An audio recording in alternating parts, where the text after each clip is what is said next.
Hi guys, this is your friend Uruj from SendWave. SendWave is a money transfer app that is used by people all over the world to send money to their loved ones in Africa. With SendWave, you can send money to Ghana, Nigeria, Kenya, Uganda, and Tanzania. And the best part is, SendWave is absolutely commission free. Our exchange rates are excellent. You can see for yourself by checking them out on our website. So how do you use SendWave? SendWave is an app that you can download onto your phone from the App Store or Google Play Store. The app is free to download. After downloading it, just open the app and enter your name, email, and phone number. That's it. You're good to go. Make sure you use the promo code SR. S for star, R for radio.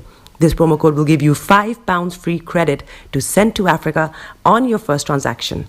Your money will be delivered to your recipient within seconds. Feel free to call me on 0749 7377 647 at any time. I'll be happy to tell you all about SendWave and help you in any way I can. Remember to use the promo code SR for £5 free credit. Medasse.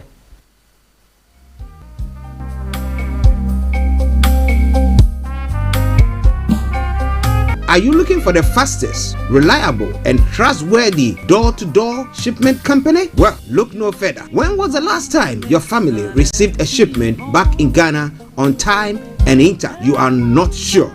Well, Lamb Shippers, we pride ourselves with being the fastest, reliable, and trustworthy shippers you can use. You are assured of a prompt pickup anywhere in the UK by our personnel. They also make sure your items are well packaged to get to its destination in time. When it comes to door-to-door shipment, look no further.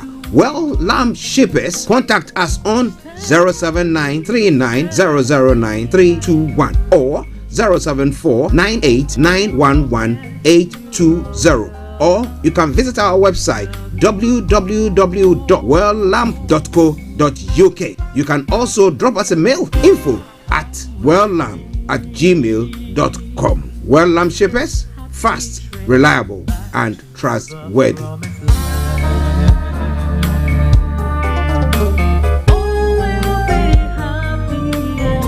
Hi everyone, it's your girl BB Clemens, the author of How to Go From Employee to Entrepreneur and the host of your weekly business show, BB Means Business, the show where we discuss everything you ever wanted to know about business but you were afraid to ask. How do I start my business? How do I raise the finance? How do I grow my business? Where am I going to find my customers? Join me every Tuesday at 1:30 p.m. on Star Radio UK to get all the information and tips that you need to become a successful entrepreneur and become financially free. Remember, don't let life dictate to you. Rather, put your signature on life.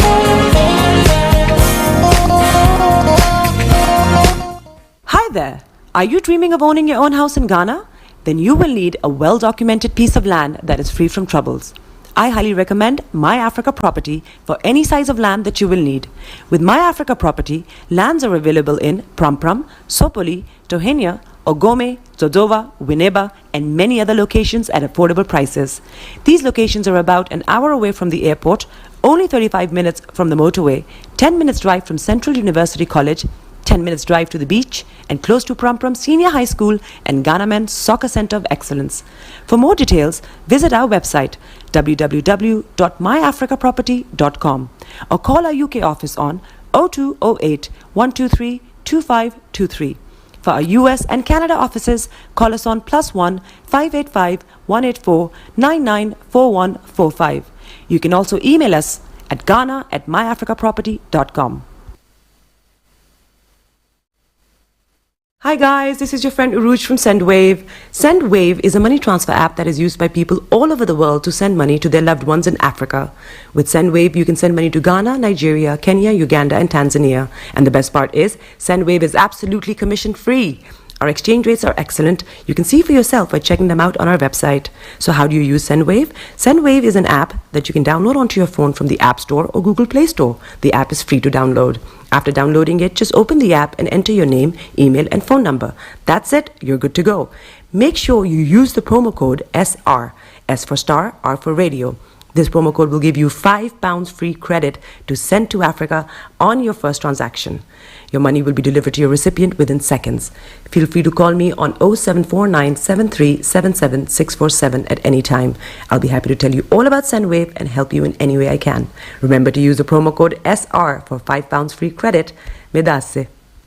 Getting onto the property ladder has never been easy until now. Join us this and every Thursday from 7 p.m. to 8:30 p.m. live on the Property Hour Show on Star Radio UK, where we talk to mortgage brokers, property developers, estate agents, landlord, tenant, property consultants on how to invest or get into the property business and make money. You can't afford to miss this. The Property Hour Show is your best source into the property industry. Check me out. He tells me my energy is making him tired. Yes! How do you get the energy to do I've been that? told that I have a lot of energy, but my goodness, I think today I have met my match, people. I have met my match, Miss Suzanne. Wow, amazing. One of the things that's the start of digging Darkness. the hole of darkness. So what did that Myself and the world will adjust.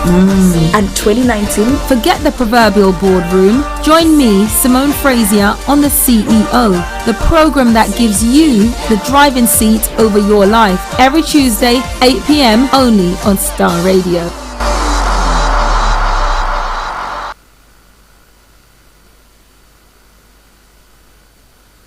Getting onto the property ladder has never been easy until now. Join us this and every Thursday from 7 p.m. to 8:30 p.m. live on the Property Hour Show on Star Radio UK, where we talk to mortgage brokers, property developers, estate agents, landlord, tenant, property consultants on how to invest or get into the property business and make money. You can't afford to miss this. The Property Hour Show is your best source into the property industry. Tune in to On Point here on Star Radio UK with Empress Regina every Monday at 5 p.m. GMT. Looking forward to your company.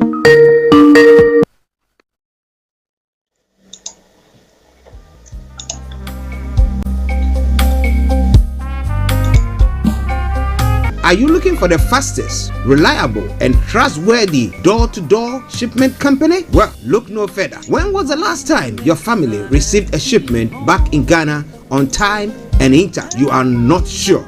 Well, Lamb Shippers, we pride ourselves with being the fastest, reliable, and trustworthy shippers you can use. You are assured of a prompt pickup anywhere in the UK by our personnel. They also make sure your items are well packaged to get to its destination in time. When it comes to door-to-door shipment, look no further. Well, Lamb Shippers, contact us on 07939009321 or 07498911820. Or you can visit our website www.welllamp.co.uk. You can also drop us a mail, info@welllamp@gmail.com. Well Lamp Shippers, fast, reliable, and trustworthy. Broadcasting worldwide, online 24/7. All around the world. In your car, At work, at home. on your smartphone. This is Star Radio UK. Are you ready to turn it up? 10, 9, 8, 7, 6, 5, 4, 3, 2, 1. And a very good evening and welcome once again to Niger Voices on Star Radio UK. It is the finest African and Caribbean radio station in London, and tonight it is the 15th day of March 2023. I'd like to say good evening to my producer, Mr. Frank David, and Mr. Archie Amon, that are working tirelessly behind the scene. Good evening to all the Star Radio UK crew. And I'd like to welcome those of you that have joined us so far. This evening, as usual, it's going to be one of those evenings that we discuss issues affecting Nigerians and the diaspora, and likewise the indigenous people. I'm going to be talking about the case of Nnamdi Kanu tonight. But before we go into the program, as we are still almost some few minutes before we have other platform connected as usual, I say good evening and welcome once again to Star Radio UK. This is my, my first track, this evening as we get ready for the program. I welcome those of you that have joined us, and I say get your seat ready as we have a lot to discuss tonight. My name is Olayomi Koiki, and I'll be taking you through the program tonight. But as we kickstart, let's listen to the first track of the evening. A very good evening and welcome. I should say, welcome to Niger Voices on Star Radio UK.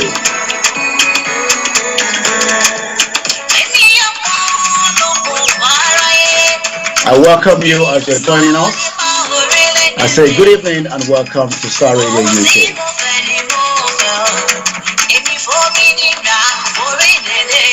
It is the finest African and Caribbean radio station in London. And we're live every Wednesday as we look into the situation in Nigeria. This time last week, Wednesday, we were almost, saying that election was going to hold on Saturday, but that election was pulled over, but this time around, the election cannot be pulled over. Election is going to go ahead as planned. But what is the expectation is what a lot of people will be looking up to this evening. And I say good evening and welcome to Star Radio UK.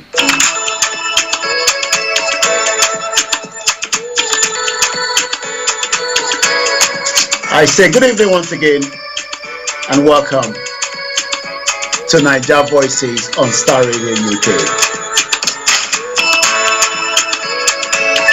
For those that have joined us around the world, it is almost 10 minutes past 1800 hours. We say to you good evening and welcome to Star Radio UK.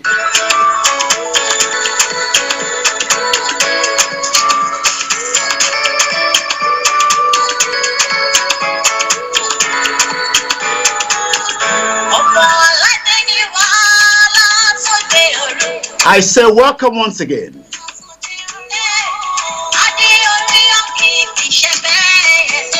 It is just 10 minutes past.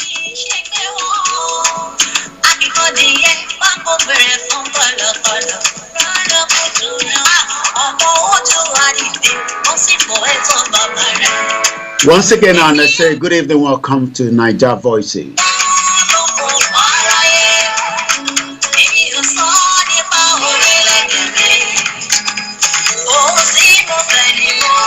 This is the finest African and Caribbean radio station, and this is how we do it every Wednesday.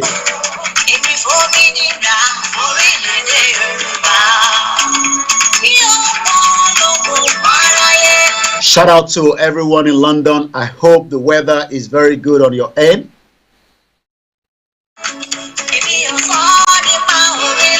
This is where we discuss the current affairs about Nigeria.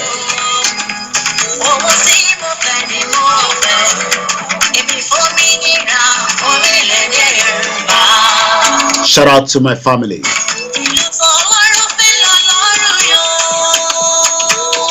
Shout out to those of you that are Yoruba Nation, Biafra Nation.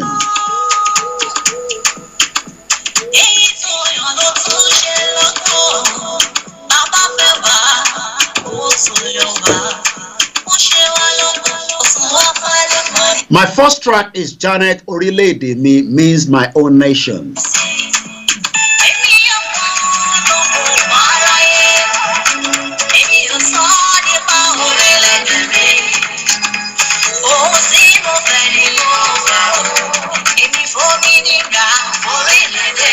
Once again, a very good evening and welcome to Star Radio UK,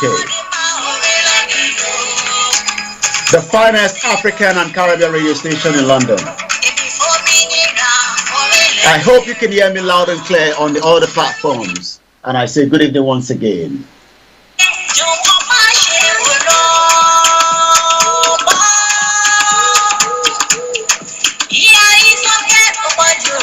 Since 1960, we've been told that things will be better in Nigeria. Governorship election under 72 hours. What is your expectation?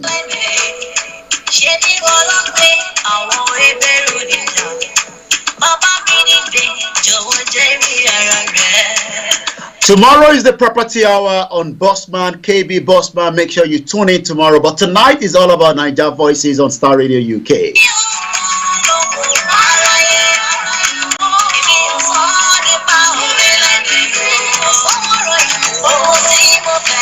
Nnamdi Kanu, a British citizen, holding a British passport, kidnapped by the Nigerian government. Until date, nothing seems to have been done. I'll be telling you more about that tonight on Niger Voices.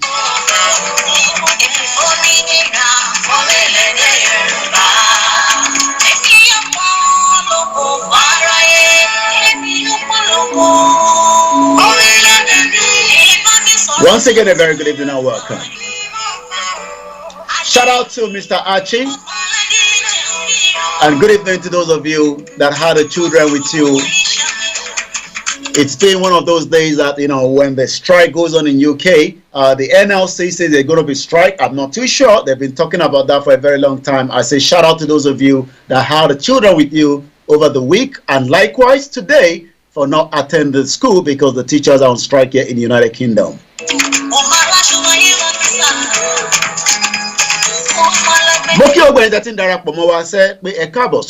Shout out to those of you in Kenya, in Benin Republic, in Cote d'Ivoire, in Cyprus, in Germany, in England, in Scotland, in Wales, in Dublin. I say shout out to those of you in Australia, in New Zealand, and most especially shout out to those of you back home in Nigeria.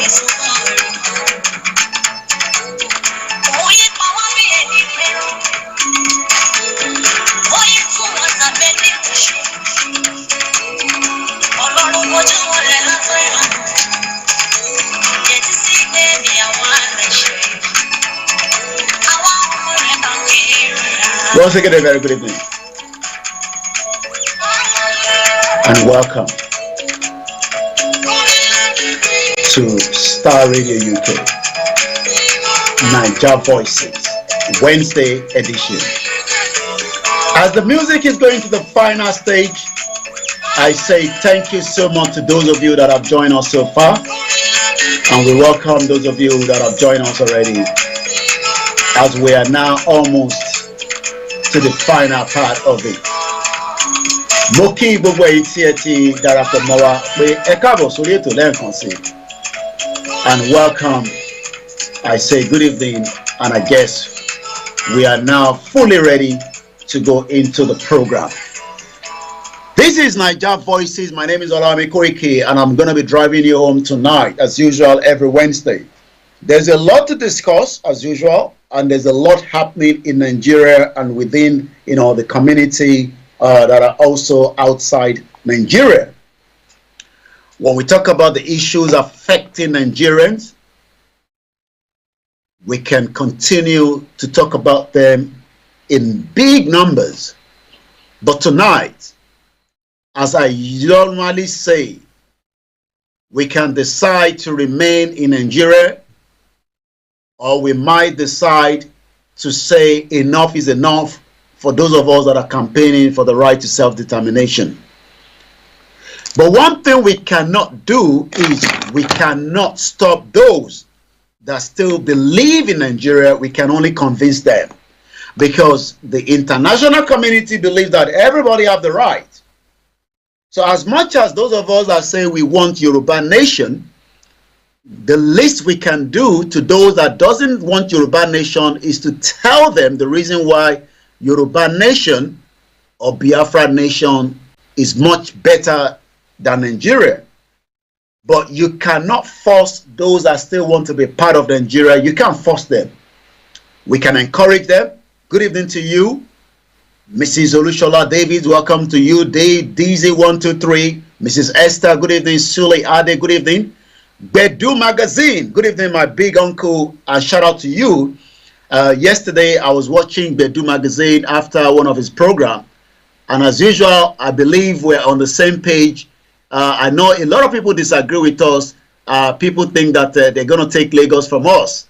The Igbo will never try to take Lagos from us, even though we know that they might have the intention. But I think that Nnamdi Kanu will rather want a referendum and prefer the breakup of Nigeria, but not to take Lagos State. But we all know that some people have, intention to take Lagos, whether they are the Chinese, the foreigners, that believe that Lagos belongs to them. So good evening to you, and shout out to my big uncle, Bedu Magazine.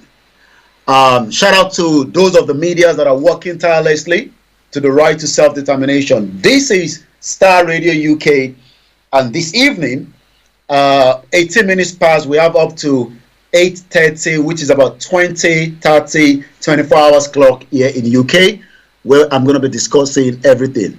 I'm going to start with Nnamdi Kanu tonight, because as we all know, the federal government of Nigeria, President Muhammadu Buhari, just as he tried to do the same thing when he wanted to kidnap Umaru Diko in London, but that was a failed mission. Shout out to you, Idowu Michael.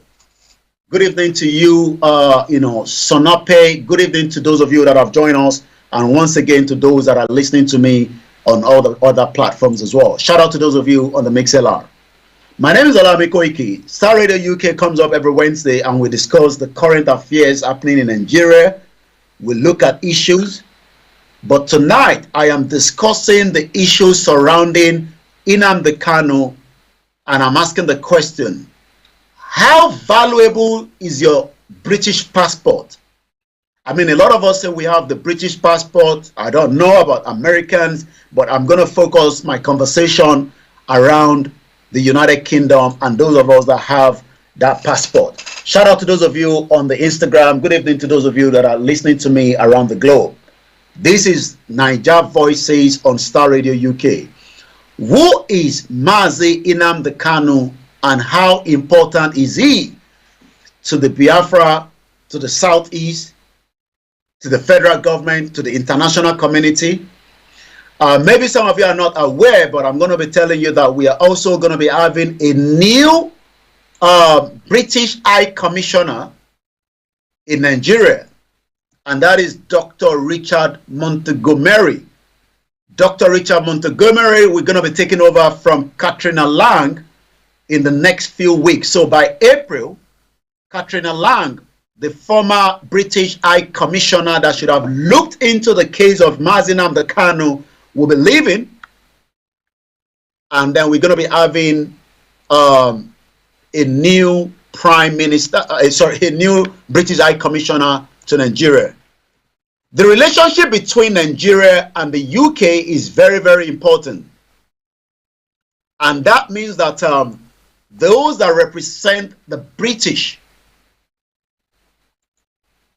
in Nigeria, and likewise the Nigerian ambassador to UK, is a very, very important role. And if you are not aware, like I said, the British High Commissioner is going to be changing in Nigeria with a new person taking over. Will this new person going to do more to secure the release of Nnamdi Kanu,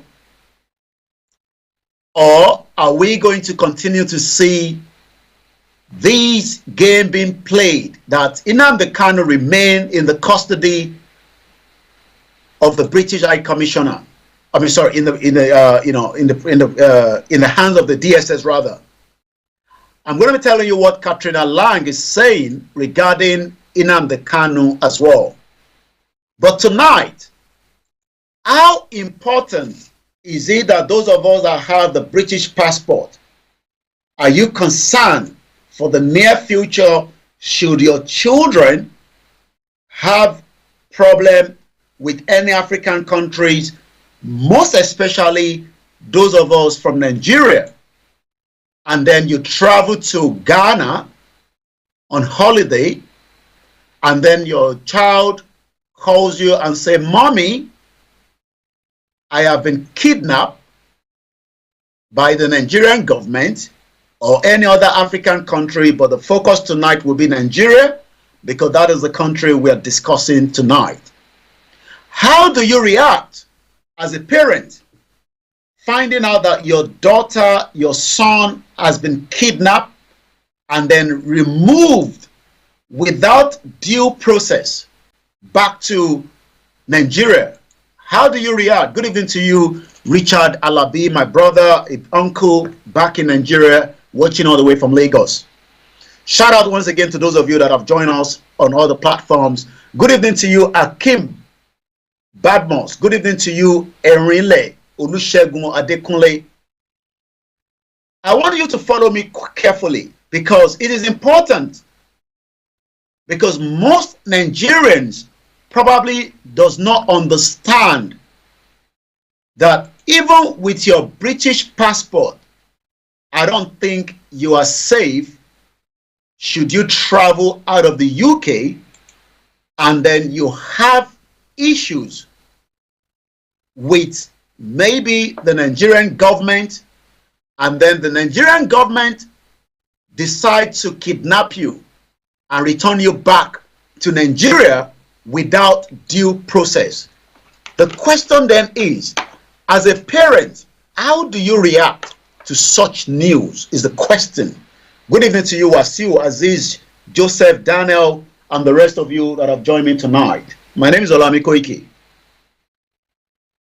I'm going to be discussing Nnamdi Kanu because there's some latest development that is coming through by some of his legal team that have been working tirelessly so that they can get him released.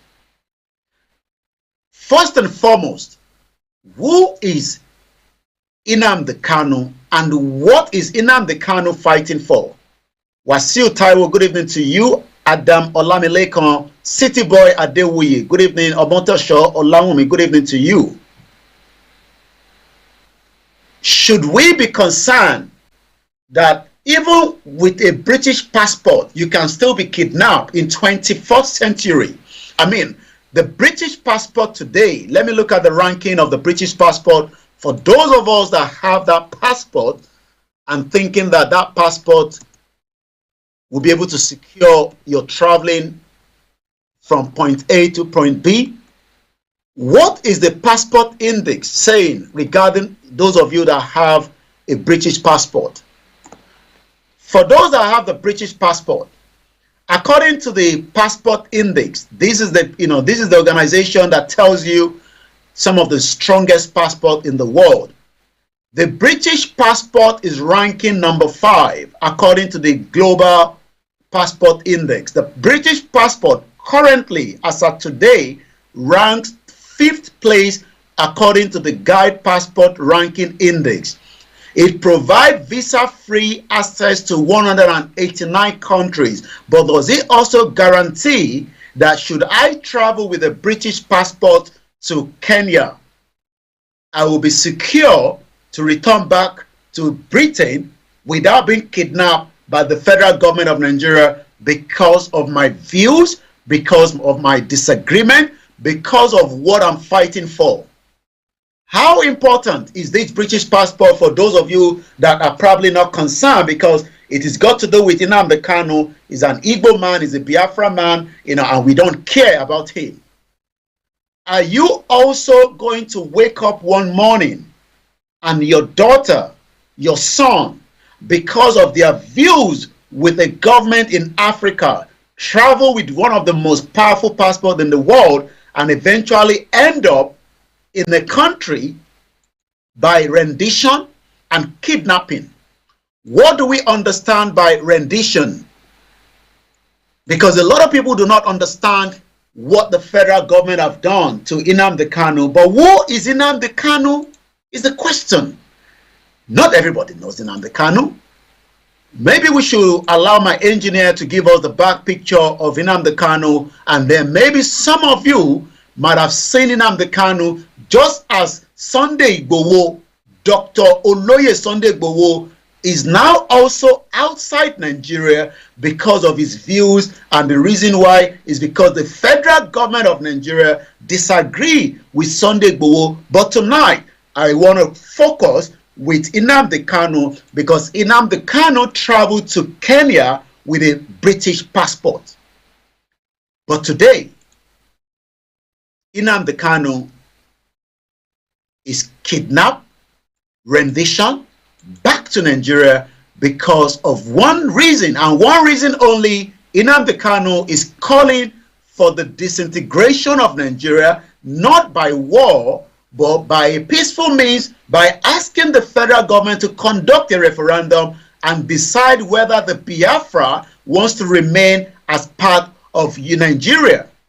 Because the Biafra war that took place in the 60s might erupt again if care is not taken between the federal government and the Biafra.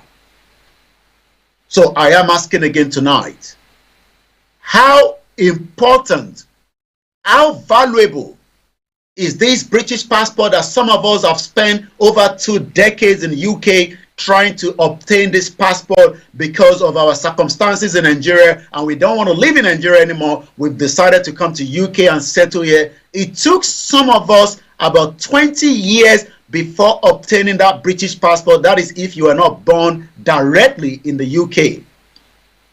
But today, Nnamdi Kanu traveled to Kenya sometime around June 2021. Nobody knew where he was. But let me give you who Nnamdi Kanu is, according to what I have here in front of me. Nnamdi Okuwo Kanu is a British Nigerian political activist who advocates for the secession and independence of Biafra from Nigeria. Nnamdi Kanu is the leader of the indigenous people of Biafra, which he founded sometime around 2014. He's around 55 years old, born 1967, just 7 years after, what we can call the Nigerian independence, that so many people are now questioning that independence, whether it was a legitimate independence or not. He's married. He was well educated, but he has become a prisoner of conscience. In the process of his arrest and in the process of some of his issue between the federal government and himself, his parent died in that process. How important for somebody like Nnamdi Kanu that was traveling with one of the most strongest passports in the world, the British passport. But today, that passport was made useless, rentless, when the federal government colluded with the same criminality of African leaders from Kenya without due process. Let me tell you, Nnamdi Kanu was not given a due process before returning to Kenya. I'm going to be telling you what his legal teams are saying that is forcing this conversation tonight. Because we now know that the British FCADO, which stand for the Foreign Affairs Selected Committee, will now have no other option than to look into the case of Nnamdi Kanu, but I'm going to come there before we go further. What do we understand by rendition? Maybe some of you have heard that word before, maybe not. Good evening to you, Najamu Yusuf. Welcome to the program. Good evening to you, Temitokbe Olumide Tola Adebayo. Good evening to you, Oluwasesan. Good evening, Romeo. Good evening to you, and those of you that have joined me from different platforms.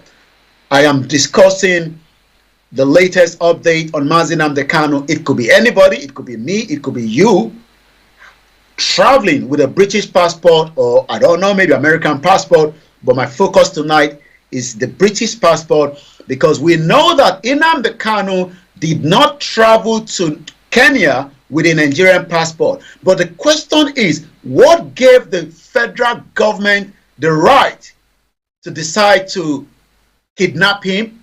We know what kidnap means. If no one can find me after 7 days, and you get in touch with my family, with my mom, with those that knows me, and they say, look, we've been following Olayomi Koiki, and for whatever reason, we've not been able to find out where he is. The question then is, we don't know whether he has been kidnapped, whether he has been arrested, whether he's gone to, he has traveled and nobody knows. But the question then is, with the issue of Nnamdi Kanu, there was what we called rendition. Nnamdi Kanu was rendition. This is a performance or interpretation, especially of a dramatic piece role. Why was Nnamdi Kanu returned to Nigeria without the due process in Kenya?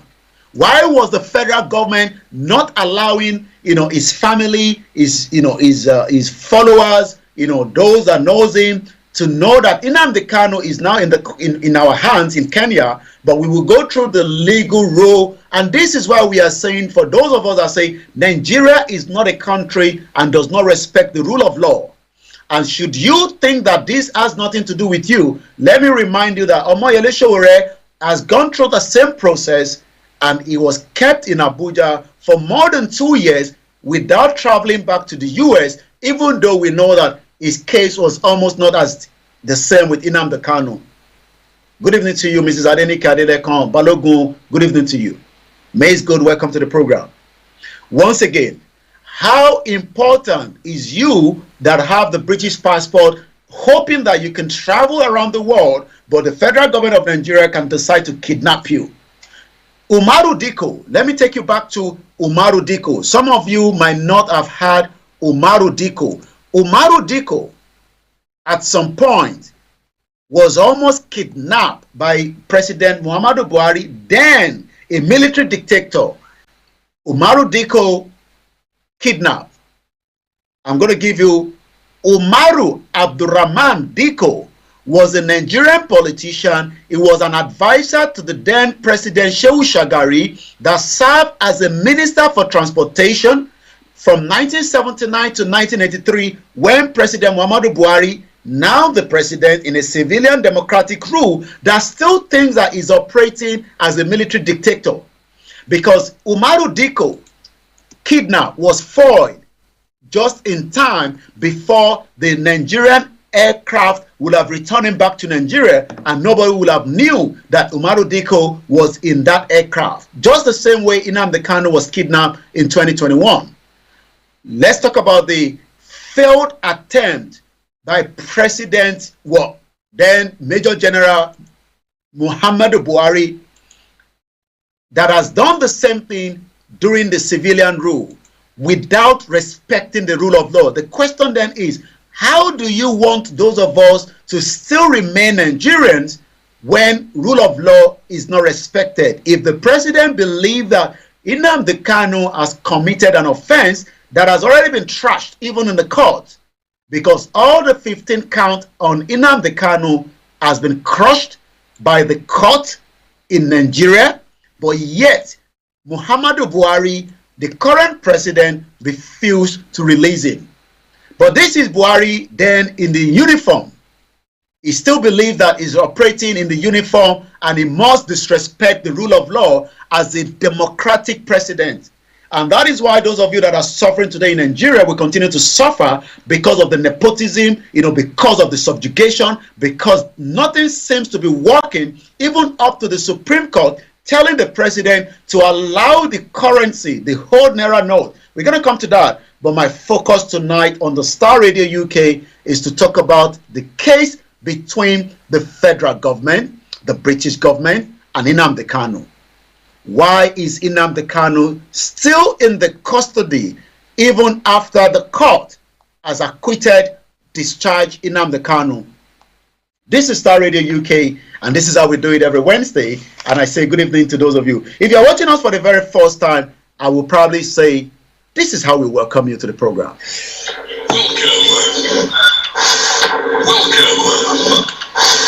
Welcome. Well, welcome to the program, and it is again the finest African and Caribbean radio station in London. We're transmitting live every day from Monday to Sunday, but every Wednesday you will sit here and you will enjoy issues affecting indigenous people, issues affecting the Biafra, the Arewa that have been marginalized by the Fulani, and likewise those that believe in Nigeria. We discuss everything here, but one thing tonight is, why did Buhari, the then military dictator, wanted to kidnap without due process? I believe this man just liked, everything not due process. He was doing it in the 80s. He tried it in the 2021. He was successful because of the corrupt system like Kenya. Broadcasting worldwide, online 24/7. Broadcasting worldwide, online 24/7. This is Star Radio UK. This is Star Radio UK. This is Star Radio UK. Let's talk about Umaru Diko. so that you can understand that this is not the first time that President Muhammadu Buhari is used to trying to kidnap people. He wants to kidnap you. You know, he believes that he's still running a military dictator. We are no longer operating a military dictatorship in Nigeria. It is a democracy, and in a democracy, you must respect the rule of law. That is why you decide to contest as a president, even though we know you are leaving the government within the next 2 months. But you must do everything to allow the rule of law to play out and release Nnamdi Kanu back to his family. If not, we're going to discuss the issue that the legal team here in UK are pressure the UK government and the foreign and Commonwealth as well. If you're listening to me once again, I say... This is Star Radio UK. This is Star Radio UK. In your car, at home, on your smartphone. Broadcasting worldwide online 24/7. Broadcasting worldwide online 24/7. in your car, at home, on your smartphone. The best radio show. The best radio show.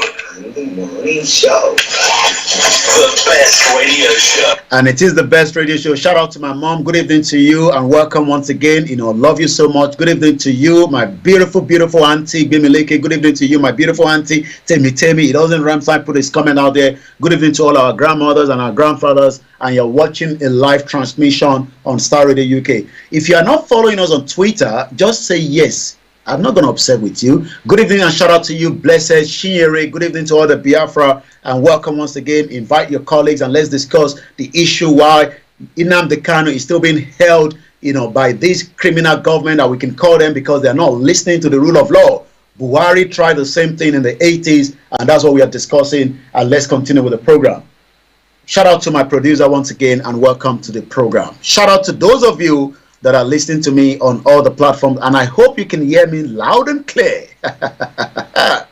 Bolaniwa Michael, good evening. Tola Adebayo, Temitope Olumide. Shout out to those of you in Kogi State, in Ekiti State, Kwara, Oshun, Lagos, Ondo. It's going to be very, very interesting time on Saturday.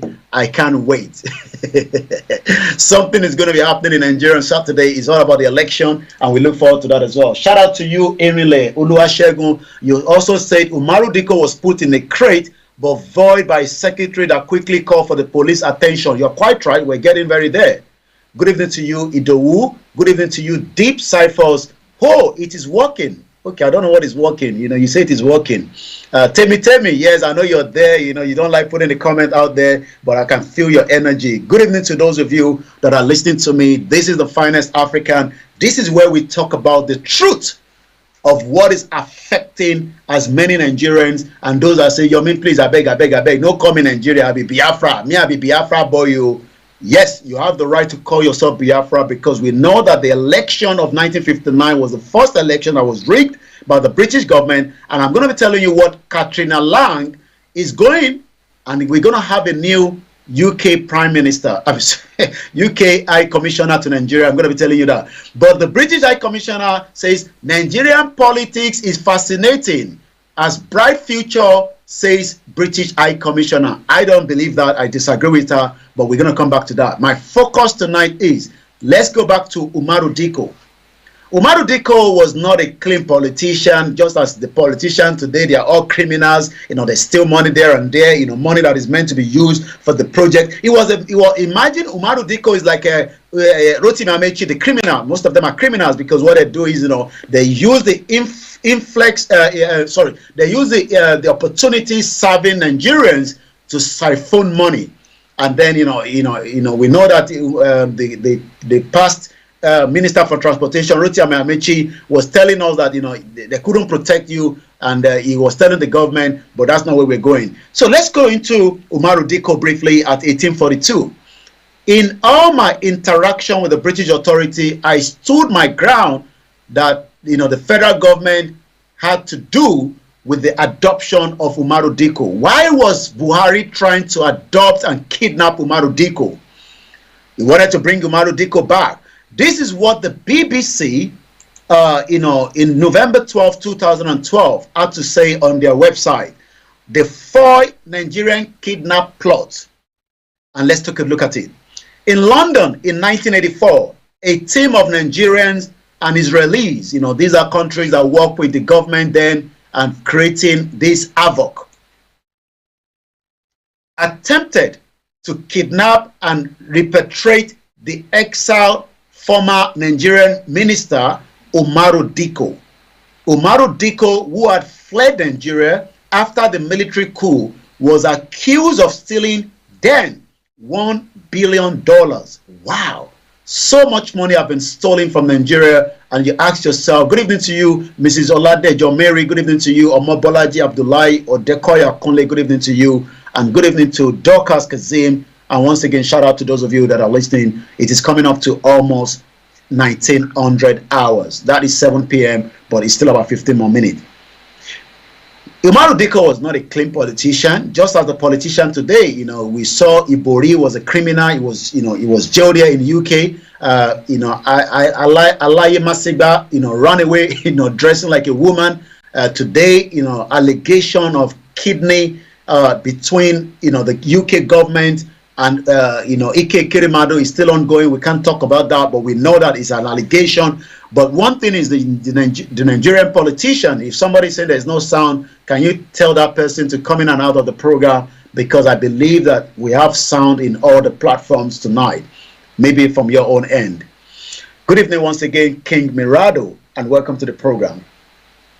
So Umaru Dikko, even if he has committed this crime against humanity by trying to steal about $1 billion, wow, that is a hell of a money in the 80s.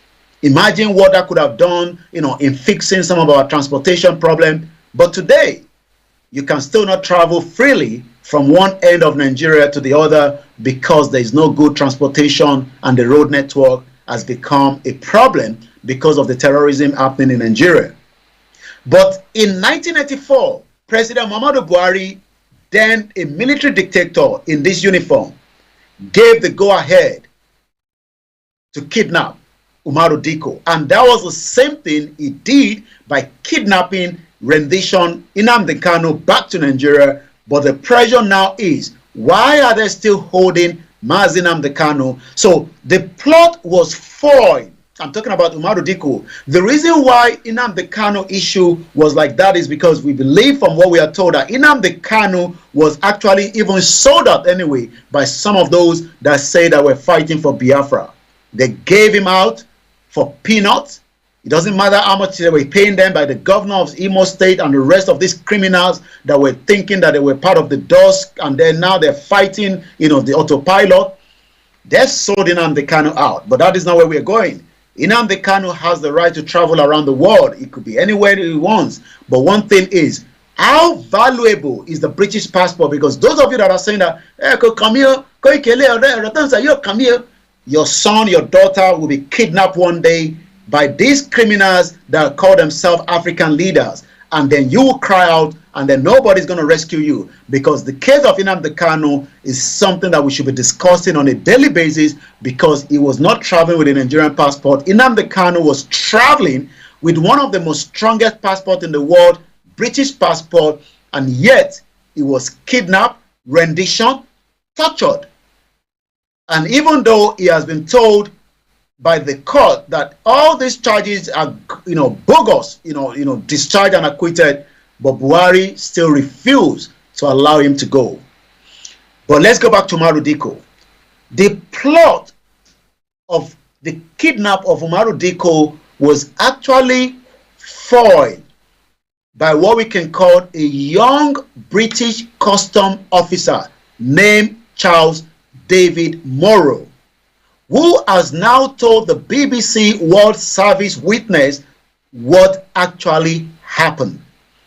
On a summer day, Mr. Umaru Dikko, that has been somebody of interest to then the military dictator Muhammadu Buhari, that has given the order that wherever you find him, bring him back to Nigeria, even without the legal process, without the due process. Good evening to you, Alaja Sharifa Gbabiaka Otumbade Kunle. Good evening to you. Good evening to you, my brother, my uncle Shegun Ono, and welcome to the program. We are looking at the valuable of the British passport, how important it is. A lot of you have it, but What is important of having a British passport and not getting the British consulate, the British government, as we know that so many British citizens, especially in Iran, has been arrested and they've been brought back. But what is the case that Nnamdi Kanu's own is different? Is it because it's from Nigeria? Is it because, he's fighting for something that the British government disagree with? Imagine, according to DZ123, Nnamdi Kanu was kidnapped holding a British passport. Something is quite not right there. And you're quite right. And this is why I'm reviewing it tonight again. I mean, what is this important of me having this British passport and I cannot be guaranteed that I can move around? And if there's any problem, the British embassy should be able to intervene without even asking me, where are you born? I mean, where were you born? I mean, I've got the British passport. Even if I was not born here, I have the right to have it. And that's the reason why I was given. Good evening to you, Timmy Lawal. Welcome to the program. So it was a British custom officer that intercepted the Nigerian aircraft. Then, we had the Nigerian Airways. We don't have it anymore because, corruption has allowed it to go, into Kabul. Good evening to you, Shitu Omawumi. On a summer day, Umaru Diko was making a walk out of his front door in Upper Market neighborhood of Bayswater in London. Within seconds, he had been grabbed by two men, bundled into the back of a transit van. I remember the very violent way in which I was grabbed and hauled into the van with a huge fellow sitting on my head, and the way in which they immediately put on me handcuffs, chained my leg. This is Umaru Diko also explaining himself to the BBC. Let's go further. Mr. Umaru Diko, as we have said, was the then Minister for Transportation. That the government was a civilian government was overthrown by this man behind me, known as Buhari.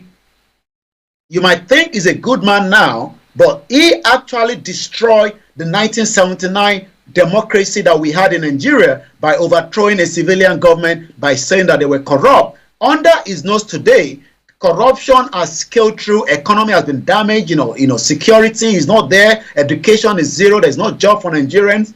But he actually destroyed what could have been a build into what we can call a proper democracy. Because if Buhari did not overthrow Shehu Shagari and there was no military intervention, maybe by now we could have got it right and some of us will probably not even be shouting for Yoruba Nation. But President Muhammadu Buhari now was the then military dictator that had a coup and now also done the same thing he did in 1984, kidnapped Nnamdi Kanu, and he was successful this time around. And the reason why he was successful is because of the criminals in the doors that sold Nnamdi Kanu out for peanuts. Mr.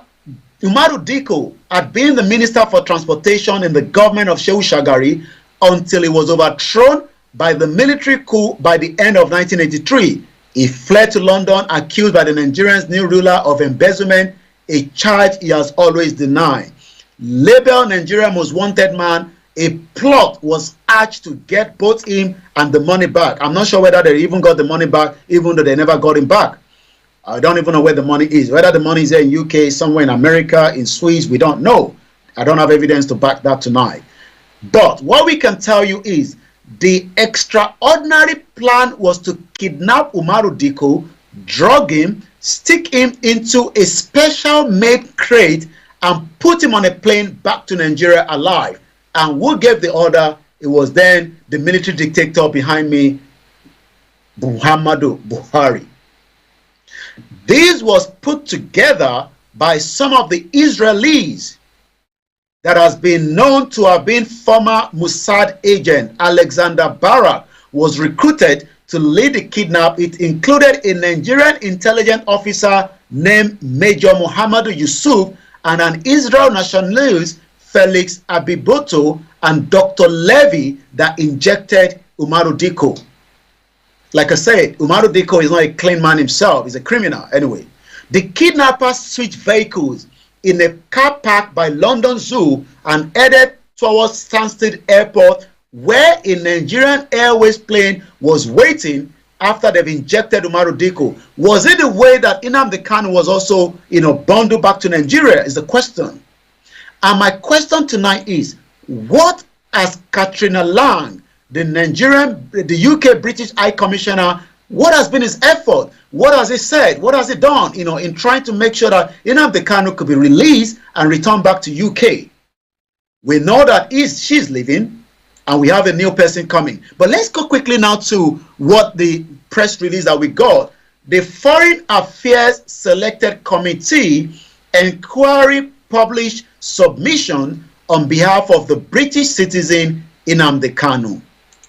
Let me take you through the summary. But before that, once again, if you've joined us for the very first time, I say good evening and welcome. Good evening to my beautiful auntie, Iyabo Olubomi Oluwole. Good evening to you, Mrs. Modupe Lawal. Good evening to you, Bolariwa Michael. Good evening to those of you that have joined me tonight, and welcome once again to your finest African and Caribbean radio station in London. I am asking, what is the importance of your British passport? Good evening to you, my uncle Olatunji Awofeso said, President Muhammadu Buhari was the military head of state in 1983 December, but he is not the real coup leader. The coup leader was General Babangida. Okay, thank you for that. But we know that they're all part of the criminality that took place. Yusuf Mukaila, good evening, and thank you so much for that update as well. Katrina Lang, she's quite aware that Nnamdi Kanu has been in the custody of the DSS without due process, because you can't kidnap anybody, even if Nnamdi Kanu was not traveling with a British passport. You can't just bundle somebody in 21st century and take them back. What has she done? Katrina Lang. What has she done to the release of Nnamdi Kanu?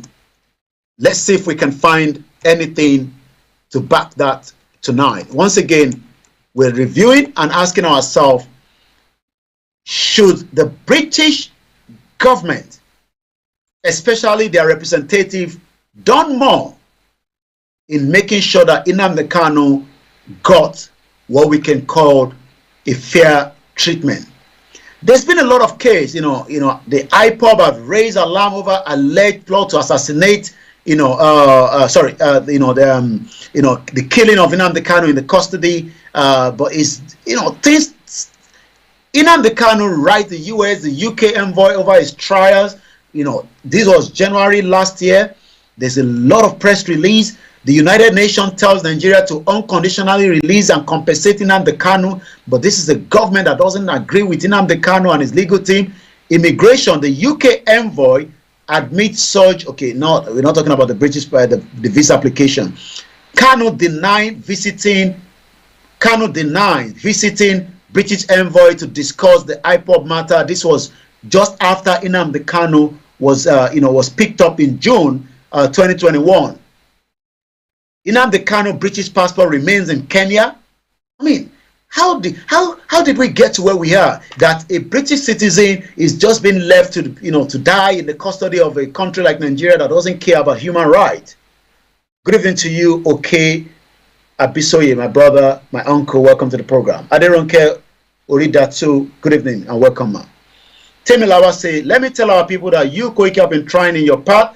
We are prepared in full to know that without proper preparation or full into escalation of war, we can't go anywhere. Well, I hope people understand that.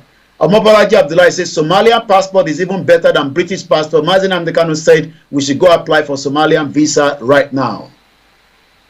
Odekoya Kunle says she won't even ask any question because Nigeria is British cocoa farm. Wow. Good evening to you, Mrs. Ruth. Lai Adetoye say, you are quite appreciated, Koiki, my brother. May the Lord continue to strengthen you in this hour. No going back, the journey of ultimate Yoruba nation. Oluwashesi, Yoruba nation self-determination is sacrosanct. Shodimu Ayomide says we must continue, and yes, Yoruba nation is not going back. So let me quickly, bump into it quickly. These are some of the headlines. I'm just looking at different headlines. You left EU through BRICS exit. Stop supporting one Nigeria. The leader of the indigenous people of Biafra, Mazen Nnamdi Kanu. This was before he was arrested. Maybe these are the reason why Katrina Lang was not doing much. Let me read this headline. This was coming from Sahara Reporter. Around March, just before Nnamdi Kanu was kidnapped, same year around June. Maybe is utterances. My mom get upset when I use that utterance, utterances. I guess that's where she always say, please stop using that word. It's called utterances.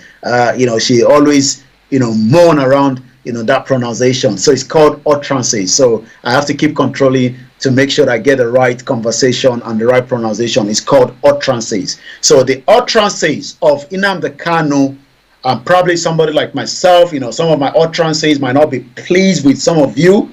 You might be thinking that it's best for the Nigerian government to arrest me as well, or the British government to arrest us because of my utterances. My utterances is just our right to self-determination. Is not a bad view with my utterances. My utterances are very, very moderate.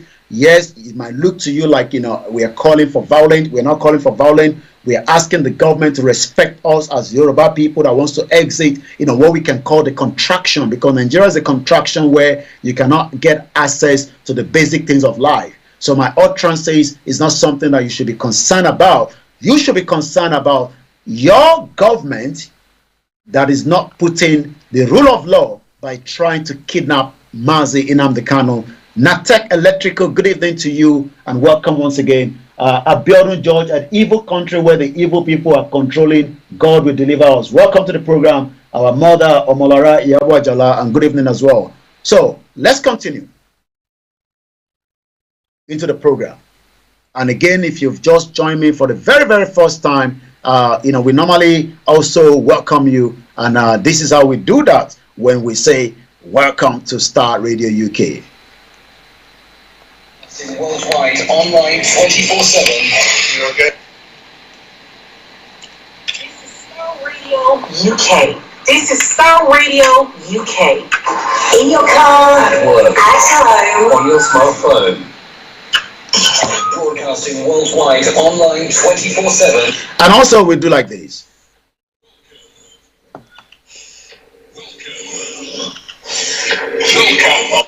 We welcome you, for those of you that have joined us. But you remember, subscribe to the Star Radio UK Twitter handle. It's very, very important. You can be able to find out what is going on. We are also transmitting on our apps. You can download the apps, but you can catch on me every Wednesday from 1800 hours, which is 6 p.m., where we talk about it. Yes, struggle continue, and Luta continue, Yoruba Nation. We have nothing to do with the election that is coming up in Lagos. I'm going to be discussing that later on.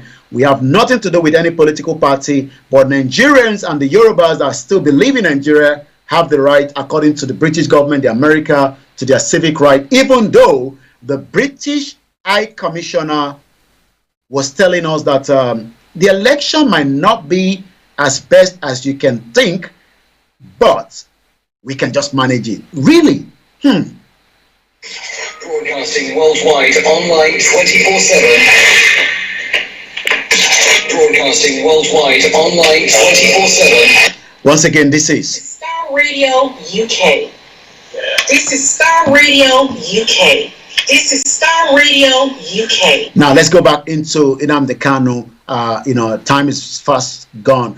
Nnamdi Kanu released this statement around March 31st, 2021. Maybe this is the reason why, his case is not something that is interesting. Has any interest to the British government, and they're probably thinking, maybe, Nigerian government should continue to torture somebody that have a British passport in 21st century. That shouldn't be happening, but this is what is happening right now. So this was the headline then. You left European Union through BRICS exit. Stop supporting one Nigeria. Nnamdi Kanu tells the British government.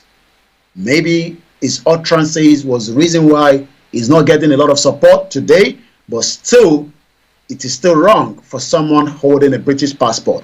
Even if you don't have a British passport, you have a normal indefinite stay, you still have the right to be here. Good evening to you. Abi Dajos, Ele Tienche Fua, Ele Tienche Fua. I'm not too sure. This Yoruba is too much for me to understand. He also stated that the Britain which left European Union through BRICS exit has no moral justification to prevent Nigeria's indigenous peoples who are clamoring for self-determination. This is Nnamdi Kanu now. This was in March 2021, just about almost 2 months after that. Those that are his cycle. I don't have any evidence to back that, whether the British government was involved in his kidnapping. There's no evidence to that. But there's evidence to some criminal element within the doors that sold Nnamdi Kanu to the federal government because they knew that Nnamdi Kanu has been traveling back and forth between UK and Kenya for whatever reason known to him. But those around the system sold him out. And those are the criminals that are now shouting Peter Obi today as well. They are criminals, supporting Peter Obi, even though at one time they were all endorsing, Biafra agitation. We know that we still have people, the Simon Ekpa, and the rest of those that believe that, Nnamdi Kanu and his legal team, Aloy Ejimako, I'm not too sure about the other lawyer because there's been a lot of contradiction around him. So I'm just going to leave the other lawyer, but I can say that Aloy Ejimako has been working tirelessly to get Nnamdi Kanu out of the mess that he found himself by the dust criminal that find out that if I collect, $1 million, I can sell the leader of their movement to the federal government, just as some did with Dr. Loye Sunday Igboho. Triple DRS, welcome to the program. Berechi Anyanwu, continue to say the truth will set you free. Good evening to you once again, to those of you. And again, Dizzy 123 says it is unbelievable that a British citizen, Mazi Nnamdi Kanu, was kidnapped in 21st century, as the British consulate would have been informed Kenya in these circumstances. And they were able to take him out quickly, just as they wanted to do with Umaru Diko. But Umaru Diko won foiled because somebody, the secretary to Umaru Diko, saw what was happening on the window, reported the situation to the police, and the police quickly knew that an aircraft that was sitting on the tarmac in Stansted, which is the Nigerian aircraft, had to be checked, and they checked it, and there Nnamdi Kanu was Umaru Diko was there. Olatunji officer says sooner or later Nigeria will go back to regional or parliamentary system of government. It is just a matter of time. Good evening to you, Mrs. Olasumbo. Sango Lano, a very beautiful name. Welcome to the program. It is called Niger Voices. If you're trying to find out, where and when the Koiki normally speak on Niger Voices or on Star Radio UK, every Wednesday, 6 p.m. local time in London, 1 hour ahead in Nigeria, that is 7 p.m. And this is where you can find me. Or you can find me on my own other platform. But also Monday to Friday, 11 o'clock, we'll discuss update from Nigeria. So let's go back to what Nnamdi Kanu was telling the British government, that look, you are an exit from the European Union. Why not give us a referendum? Let's decide whether we still want to be part of Nigeria or not. And if that vote doesn't favor us, we'll abandon Biafra. And if it favors us, we break away from Nigeria without anybody fighting each other, without any shade of guns or weapons thrown at each other. But today, genocide continues to take place in the southeast because of the negligence and the world looking away while criminality is taking place by the federal government and the military. He also stated that the Britain, which left European Union through BRICS exit, has no moral justification to prevent Nigerians, indigenous people who are clamoring for self-determination. Kanu accused Britain, maybe these are the reasons why they are not taking it very serious, of aiding and abating President Muhammadu Buhari-led administration of Nigeria. According to Mazi Nnamdi Kanu, the United Kingdom is allegedly helping the terrorist aiders to kill people in towns and villages. He went further to berate the British government for failing to lend military aid to Nigeria in tackling the Boko Haram terrorists, but suddenly has awakened to resist the agitation for self-determination. The IPOB leader said this during his live broadcast, which was on Tuesday, March 2021, when it was just 2 months before it was sold out. Good evening to you, Akurede Oladakpo. Temitayo Oladele, good evening.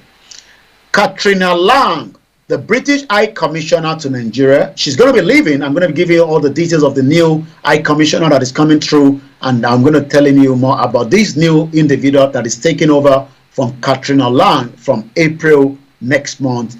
That is going to be taking place. Katrina Lang, the British High Commissioner to Nigeria, on Monday, while speaking to newsmen in Abuja on the Chevron and scholarship beneficiaries, said the UK government was committed to helping Nigeria fight insecurity. We are extremely concerned about the deteriorating security situation. I mean, Nigeria is facing a lot of problems that the colonials created in the first place, and Nnamdi Kanu and Dr. Olayomi, Professor Emeritus Adebanjo Akintoye, and the rest of those are saying, let us have a peaceful disintegration. This union has never worked since 1960. It is leading us to, drain. But the British High Commissioner is saying that, our election has been fascinating, it's progressing, and we should remain Nigerians, even though our true identity are Yorubas. Let's continue. Well, we are here to support and help. We have the military team here who came here after the Chippo girls were kidnapped and so on and so forth. So these, Kanu went further to encourage agitators of self-determination, regardless of their ethnic group, never to back down. Today, a lot of people have backed down, even among the Yoruba nation agitation. People think that now that the agitation is a bit slower than the expectation, it seems that nothing is happening, even though we're going to be discussing that later on. The Yoruba nation movement is still a continuity, is a struggle. And in the struggle, there will be, ups, there will be ups and downs, but we believe that we are still on the right track. Tinubu being the president has got nothing to do with the agitation. It has got nothing to do with the stop of the movement. The movement is still continuity. There's a lot of creation of awareness. Education is going on, and more and more and more. But we can't stop those that say that the Yoruba, we don't want to be part of Yoruba nation. We want to even remain as a country in Nigeria, even though we know that Nigeria is not a country. Good evening to you, my beautiful mother, Oluwatoyin Omolara, and welcome to the program, ma. Good evening once again to those of you that have joined us. Like I said, tonight, my focus is on Nigeria, UK, Mazi Nnamdi Kanu, and the British passport. How important, I mean, imagine a lot of us, had to go through a lot if you were not born in this country. My utterances might not be good to you, but does not mean that the Nigerian government should bundle me and kidnap me and rendition me back to Nigeria without the due process. Due process must be followed. We know that, with the situation of Nnamdi Kanu, he was traveling on his own at the airport in Nairobi, Kenya, when, eventually, those that knew his movement sold him out for peanuts, and today, we are still trying to find out why the British government is not doing enough. The time is just coming up to 4 minutes past 7 p.m. local time in London. And like I said, this is the finest African and Caribbean radio station in London. And this is how we do it Monday to Friday, when I talk about issues about Nigeria for about almost 30 minutes with my team in the morning. But in the evening like this, it's all about Niger Voices on a Wednesday. You can watch us on all the platforms on social media, but for you to get what I do, follow us on the Star Radio UK Twitter. Good evening to you, beautiful mother, a strong supporter of my platform as well, Mrs. Comfort Ologunja, and welcome to the program. Eunice Uche, welcome to the program. Tonight is all about our brother Mazi Nnamdi Kanu that has been kidnapped, rendition back, and we are asking the federal government of Nigeria, President Muhammadu Buhari, to now look into this issue and allow this issue to be resolved. You don't have to agree with the utterances of Nnamdi Kanu. I know some Yorubas were not happy with him. They believe that he was making a lot of things that probably was not in their favor. But today we have done more than even what Nnamdi Kanu was saying. I mean, if you go back to what some of our medias have been discussing, you will realize that we have said more as well. Shout out to those of you watching me on Instagram. I can't see your comment properly, but I'll be saying shout out to you. Ologuna Agba. Adewale, I love those names. When there's something like Ologun, these are warriors. But today, we are happy, we're grateful that the Yoruba nation conscious has come back to our mind. When you hear anything Ogundele, you don't have to run away and say, Ogunke. When you hear something like Ologunja, you know that, yes, these are powerful warriors, and we have to be grateful. Once again, Mrs. Iyabo says, I can't stand watching or seeing this woman's picture, Katrina Lang. Please, can someone take this, I don't want to use the word off the screen. Again, I can't use that word as well. And I think I've done so. So let's go back again, into the issue with Nnamdi Kanu. But as I was saying, this is again the finest African and Caribbean radio station. And you can listen to me on Star Radio UK by this. Work. At home. On your smartphone.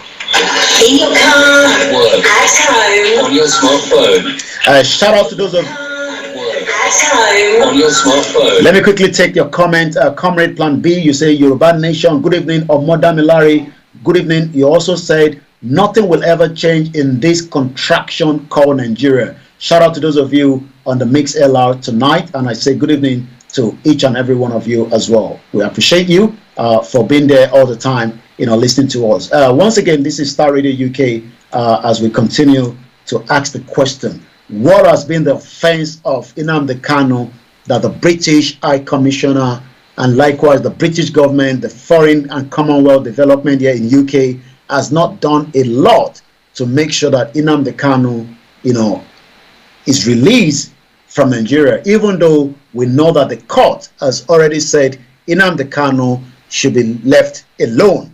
Good evening and shout out to you, my uncle, all the way in Paris. I don't like mentioning your name. I hope Alaji is doing very well as well. We love you and we appreciate you. Yoruba Nation, we're going to talk about it later on as well. 72 hours before the election. Governorship election, there's a lot of tension out there, and we just hope that things will be peaceful. I guess we have some comment coming through on the Star Radio UK as well. Bamidele Tokpe, you say good evening to you. Wasiu Bolaniwa, you say White Lion, Ekushe Takuntaku, Yoruba Nation are going back. Good evening to you as well. And I guess we have some of you that have joined us on the YouTube, on the Star Radio. I'm going to read your comment out in a minute. Now, let me now go back to what the family of Mazi Nnamdi Kanu have done in UK. And this is what, we need to do, just like the case of, Ijile Marcos. Is still a lot of people are concerned about it. I keep getting messages all the time that what is the latest update surrounding Ijile Marcos? We don't know what has been the reason why Ijile Marcos is being held, but from the last communication with myself and the family, all I'm told is Ijile is doing very well. He's not doing very well, even though he's still in the custody and he has not been released as well. Danielo Yede, good evening to you. Rahim Abbas, I cite you. Mrs. Leah Jayi, say Ekushe Takuntakun, White Lion, more strength to your elbow, Yoruba Nation not going back. And Otumba Adekunle, good evening to you as well. Now, let's go back now to these release that came out, from the legal team of Nnamdi Kanu here in the United Kingdom. The Foreign Affairs Selected Committee inquiry publishes submissions on behalf of the British citizen Nnamdi Kanu. The Foreign Affairs Selected Committee inquiry into the Foreign Commonwealth and Development Office, known as the FCDO. These are the people that looked into issues affecting anything that's got to do with relationship between the British government and the other countries around the world. Handling of a state-level hostage situation has published a submission by the Bidemans LLP on behalf of Nnamdi Kanu's family into the failures of the Foreign Commonwealth and Development Office to take appropriate action in response to Mr. Kanu's torture, extraordinary rendition, and arbitrary detention. The mandate of the inquiry is to discuss the process and approaches taken by the British government in securing the release of detainees in Iran and elsewhere. The submission therefore examines the British government's approach in Mr. Kanu's case and highlights the limited effectiveness of that approach in the face of the serious breaches of international law that have been made and continue to be committed against Mr. Kanu. The submission also makes recommendation to the FCDO for better practice.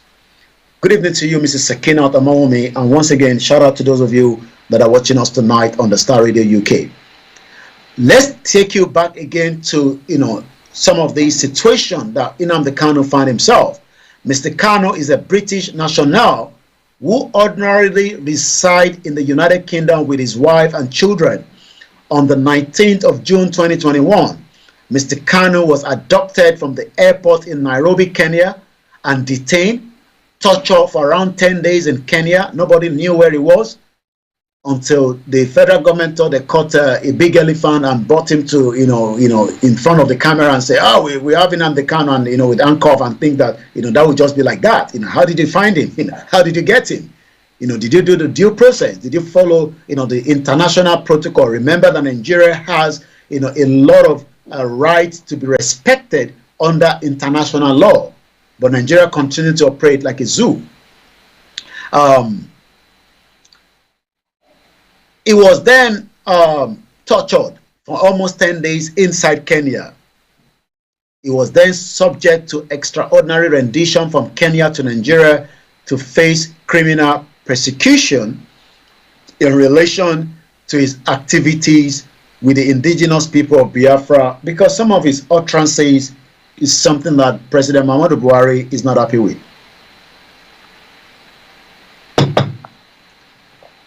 Once again, a very good evening and welcome. Ever since Mr. Kanu has been detained in conditions that amount to torture at the headquarters of the Nigerian Intelligence Agency in Abuja, Nigeria, he has been repeatedly denied access to a medical assistant and to his legal team. Mr. Kanu has requested consular assistance from the British government.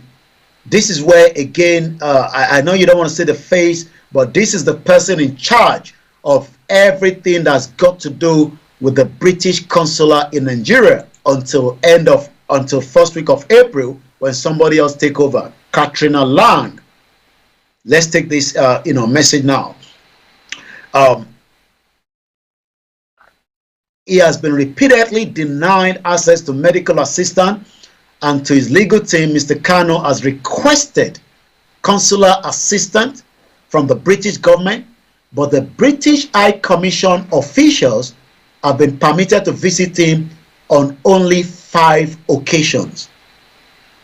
Imagine Nnamdi Kanu has been there going to almost 2 years, and he has only got 5 visits. Mr. Kanu remains in detention despite the United Nations and the Nigerian Court of Appeal have concluded that he was subject to extraordinary rendition and calling for his release on the basis that his detention is arbitrary. A very good evening to you, Honor Adeola Fortune Michael. Say, I face like a pokey. What is pokey? British government have handled Nnamdi Kanu's issue. Good evening to you, Kazim Adebi. I don't know what is the meaning of pokey. Good evening to you, Adenike Akinifesi. Yoruba nation is one nation, not ready to mingle with any other country. Yoruba speaking people will form their country, which is Yoruba nation, very soon. Once again, welcome Michael Ade and the rest of you. Olatunja Officer says, Nnamdi Kanu calling for the destructions of Sanwo-Olu and Bola Tinubu and for the destruction of the properties in Lagos led to his downfall. I totally disagree with that. I'm not going to buy into that. These are the narrative that the politicians are putting out. Nnamdi Kanu never asked for the destruction of Lagos property. The destruction that we saw at Akinolu Palace was done by the Yoruba people, and there's evidence to that. So I'm sorry, we're not going to buy into that narrative that Nnamdi Kanu gave the go-ahead. Nnamdi Kanu did not ask them to go and kill those innocent Nigerians that were protesting for NSAS. Sanwo-Olu gave the order with his own, Tinubu and the rest. So this narrative that Nnamdi Kanu gave the order for destructions of Lagos property, I'm not buying into that. It is again part of the agenda that is put out there. And yes, you have the right to say so, but like I said, Nnamdi Kanu did not give that order. So the Akinolu Palace, and there's evidence to that. I have the video. Even Okpashe was stolen by Yoruba people. Nnamdi Kanu did not ask them to steal Okpashe. We saw the Yoruba youth went into Igan Palace. They were swimming in there. They took out food from there. They even took out money. We saw the outfit of the King Palace. The king was moved in a speedboat to Benin Republic. So this issue that Nnamdi Kanu, gave the order, please let's not bring this kind of conversation. Like I said, I disagree with that, but that is your view. So the Yoruba people disrupted the situation. Nnamdi Kanu did not ask them to bond. This is it the Supreme Court in Bangushe. The Yoruba people burned it down. And just as we saw, the Yoruba people disrupted the February 25th election in Lagos. We have a lot of Yoruba criminals that are working for Tinubu, and they were those that disrupted. And we have criminals that took advantage of a peaceful protest of the NSAS, infiltrated. We saw a young man, with cutlass. We saw them coming out of the vehicle in Ikeja. So, was it Nnamdi Kanu that gave the order, for the disruption of a peaceful protest? So we Yorubas need to be very, very careful, when we come, with these kind of messages. So, again, these are the, the kind of narratives, especially when they say the Igbo. I disagree with that. The Igbo are not taking your land. Those that are taking your land, everybody knows them, even if I don't mention every one of them on this platform. So let's go back quickly. So since it remains despite the United Nations and the Nigerian court, what is the British government response is the question. What is the British response? What is the British response to these issues surrounding Nnamdi Kanu? Why have they kept quiet? Why has the British government not done enough, just as they were doing a lot, to some of the British citizens that have also had similar problem? Because this is not the first time that we are seeing a British citizen being kidnapped. We know that, we've seen similar situation before. Good evening to you once again, Mrs. Modupe Lawal. One day will be one day Yoruba nation will stand by the special grace of God. Again, let's come back. So, the recommendation, this is now the submission on behalf of the family of Mazi Nnamdi Kanu to the Foreign Affairs Select Committee inquiry into the handling of the state-level hostage. It could be me tomorrow. It could be you. It could be your son. You might think that your children are clean. They might be involved in drugs. They might be involved in criminal activities. And they travel to African countries and they kidnap them. Rather than due process, they return them back to another country without due process. What do you say?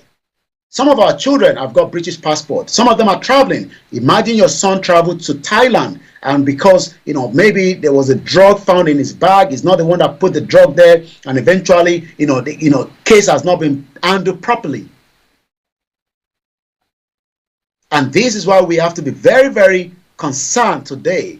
It could be Nnamdi Kanu because it's from the, the ethnic aspect of the Biafra. We don't have to do anything with them. But I'm not looking at it from that angle. I am looking at it from the angle of a British citizen, because a lot of us have children that also have British passports. Some of you have the British passport. Not everybody have it.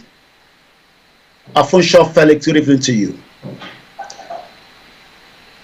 If your daughter give you a phone call, oh, Dad, I'm in Malaysia. I've just arrived. But from the airport, situation is turning around against me, and the Nigerian government is asking me to return back to Nigeria because I posted something that was against Bola Tinubu before he became the president.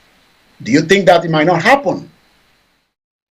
We're talking about Buhari now. We don't even know what Buhari is going to be handing over to Tinubu and what is going to be the end of it.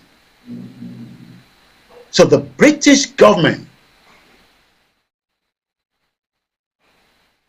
needs to now do something before it is too late. Kazim Olawale say the UK don't want us to go our separate ways. They still want us to stand together. It is a lie. Yoruba nation must stand, no going back.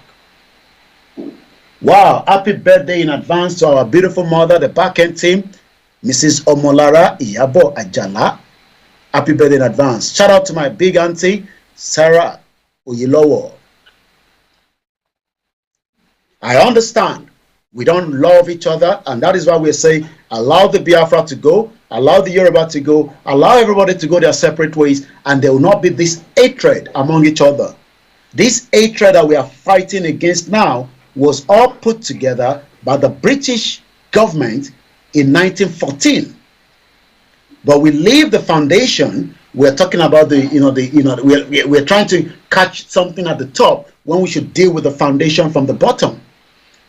If the British have left us the way they met every one of us as a kingdom, the Igbo kingdom, the Bini kingdom, Ijebu kingdom, Oyo kingdom, Hausa kingdom, today I will not be here talking about some of the issues that we are discussing today, because this hatred has now had implant in some of us that we don't even want to hear anything that's got to do, when it comes to the Igbos. Oh, the Igbo destroyed the regional government. Who gave us this country in the first place? That is what we should be dealing with. Oh, the Igbo wants to take Yoruba land. Who gave us together? Why did they give us together? That is what we should be dealing with. That should be the question. And shout out to you again, our mother. There's a lot of happy birthday in advance from those on the YouTube channel. Adeosun Jimo, good evening to you. Shout out to every one of you that is watching us tonight. You have your right to your views, but like I said, the damage that we saw in Lagos State was instigated by the Lagos politician that wanted to force shut down the protest that was peaceful. Nnamdi Kanu did not say go and disrupt that protest. So let us be very careful, when we come out and put out these, utterances as well that says, Nnamdi Kanu instigated, the burn down of Lagos. What do you mean that Nnamdi Kanu, is Nnamdi Kanu the government?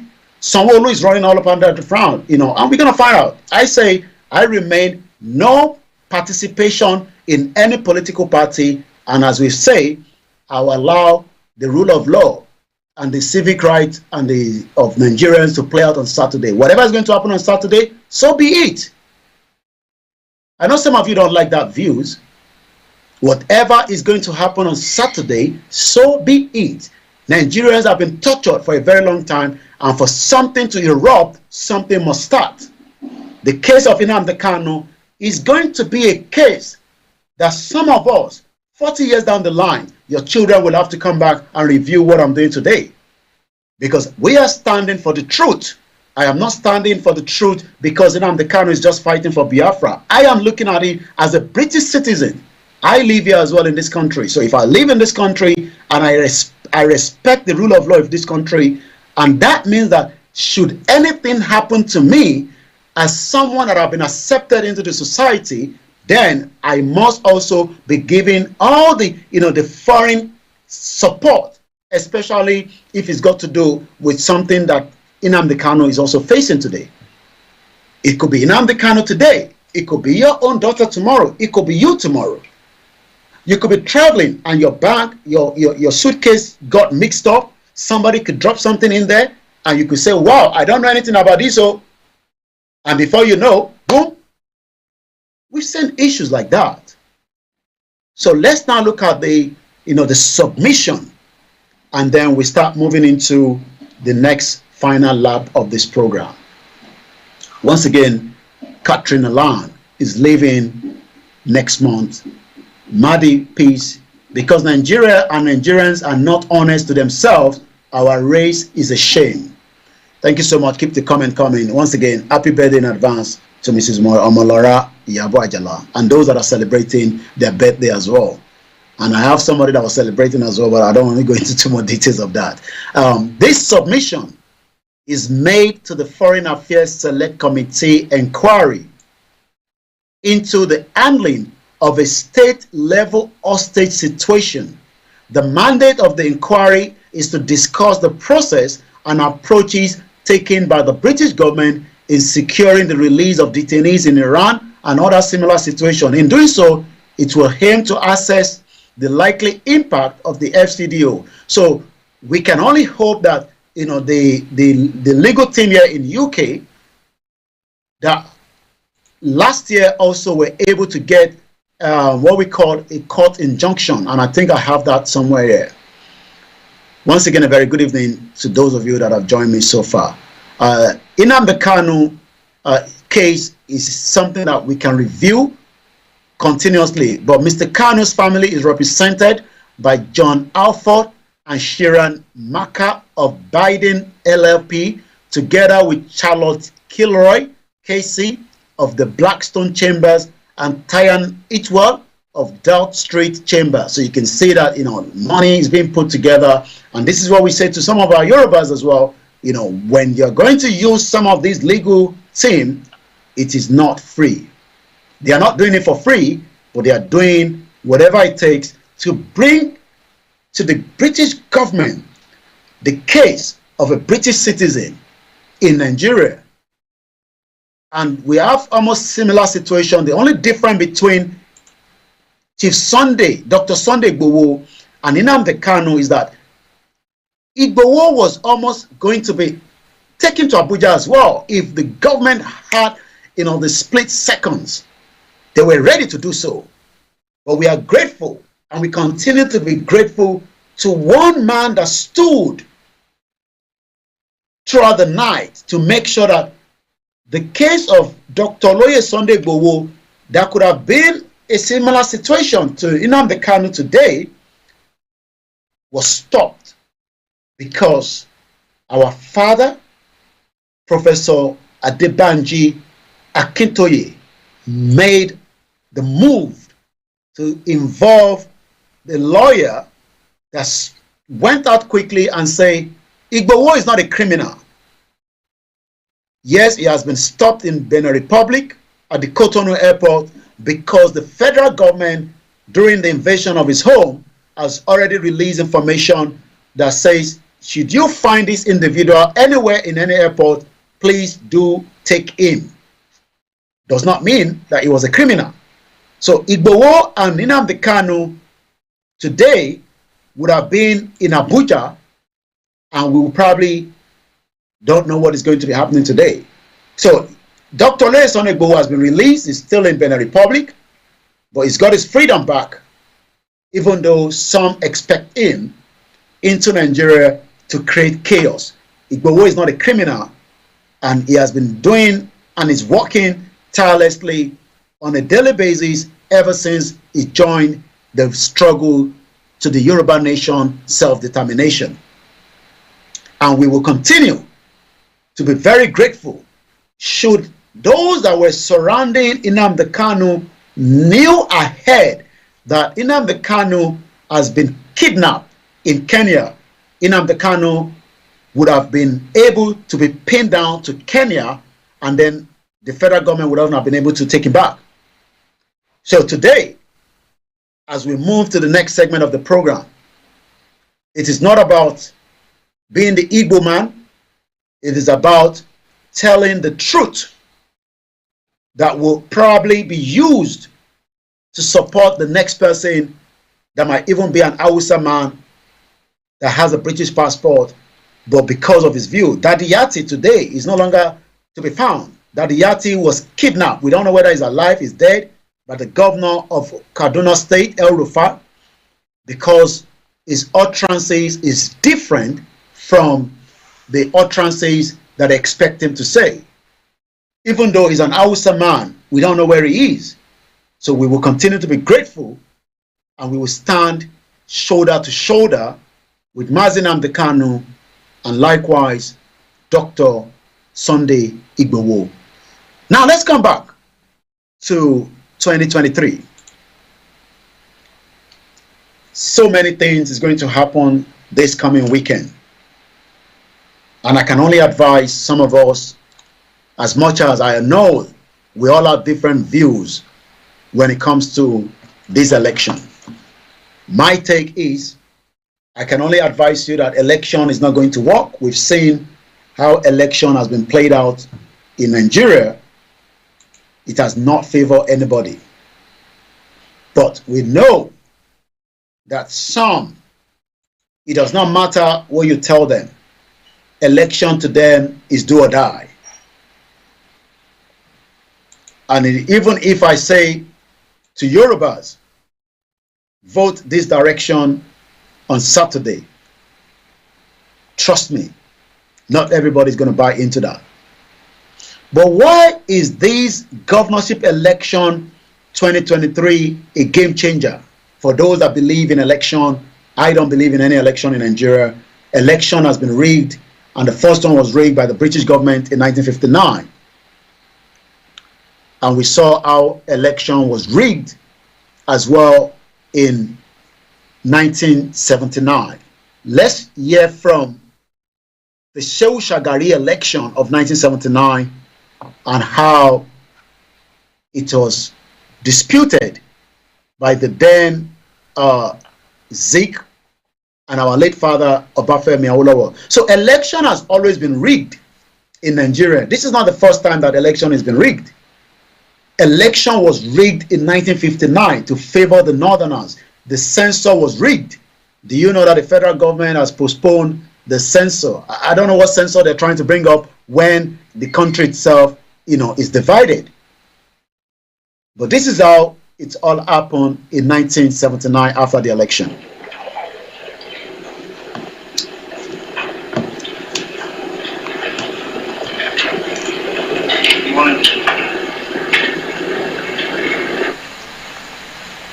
Would you tell us what the talks were all about? No. You now are going to join the other. What is it? UPN. Join that in what?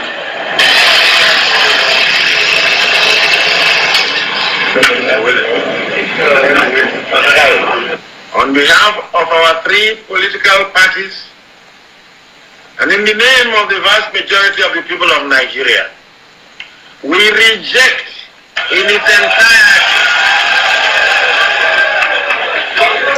We reject in its entirety and without any reservation whatsoever the declaration of the Alhaji Shehu Shagari as president-elect. We have decided to challenge the Pedico decision in the law courts. Notwithstanding the court action, and to save this nation further anxiety and uncertainty, we call upon the Supreme Military Council as the highest legislative and executive authority to annul the declaration of Pedico of Alhaji Shehu Shagari as president-elect and ensure that the Electoral College is convened forthwith to conclude properly the presidential election as provided by law. Thank you. You cannot give any credit to the NPN for getting figures out of rigging. You can do nothing about rigging. They rigged, super rigging. Well, you heard him there, super rigging. So rigging is part of Nigerian traits. They rig every election, they rig it. Since 1999 till date, rigging has been taking place in the southwest, in the southeast, in the middle belt, in the northern part of Nigeria, in the south-south. On your smartphone. In your car. At home. On your smartphone. In your car. At home. On your smartphone. This is Star Radio UK. This is Star Radio UK. This is Star Radio UK. Well, if you've just joined me, this is Star Radio UK. So now let's come to 72 hours before the upcoming election in Nigeria, because that is the only thing that is trending presently in Nigeria. And at about 2000 hours, I would allow the phone line to be open just for about 20 minutes so that we can get some of your views as well. Thank you so much, Eunice, Uche, Chi, and thank you for those of you that have joined us. Why is this election that is about to be played on Saturday something that a lot of people are worried about? Why are they worried? What is the worried? I mean, election has been rigged since 1999. So many of these elections have never been conducted, in free and fair. Even the American government agrees that this election that has just been conducted, the presidential election, is not free and fair. The British, Katrina Lang, this is what she had to say in Abuja, I believe, yesterday. Let's read further. The outgoing British High Commissioner, I know you don't want me to bring a face on, but we have to, because that is how it works when we talk about one individual. So let's bring her face back in. This is what she had to say, and whatever she's saying, she's also let us remember that she's representing, the British government. The outgoing British High Commissioner to Nigeria, Katrina Lang, has described Nigerian politics as fascinating, saying it offers a better future for democratic governance in the country. Whether you agree with that or not, I will let you when you have your calls or through your comment. Amobolaji Abdullah, these are the people Koiki always out to learn history, but yet Iya Onidiri ati Titi confused them. Good evening to you, Mrs. Comfort Olugunjalenkosi. God bless President Patrick Talon. Yes, we have to continue to respect Patrick Talon, the Benin Republic president that stood his ground to the monster that wanted to take away Dr. Oloye Sunday Igboho away from Benin Republic, and he said no. Let's come back to Katrina Lan. I don't know what she meant by a better future for democratic governance in the country. She stated these amid litigations that is still trailing an election and the National Assembly that has been conducted, and we saw how it all played out in Lagos State, in Ogun State, in the North, in the Southeast, in the Middle Belt, ballots stashing in front of the observer. Good evening to you, Shodimo Ayodele. British don't want Nigeria to divide because of oil and gas. There's no doubt in our mind. Chaos, no going back, Yoruba Nation now. Thank you so much, Mrs. Sarah Oyelowo, and the rest of you at Korede Oladepo, and those of you that are watching us as well on all the platforms. My question tonight is, this election coming up this weekend, everybody knows it's going to be stiff. Good evening to you, Yemi_YemiC, and the 38 others that are currently on the Instagram with me tonight. The British envoy stated these while speaking with journalists after she paid a courtesy visit to the president of the Senate, Ahmed Lawan, yesterday.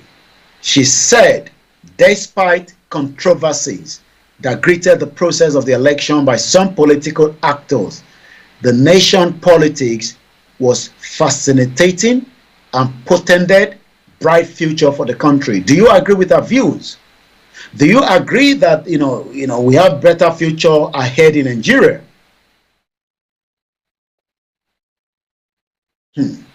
Good evening to you, Mrs. Elizabeth Adesonya.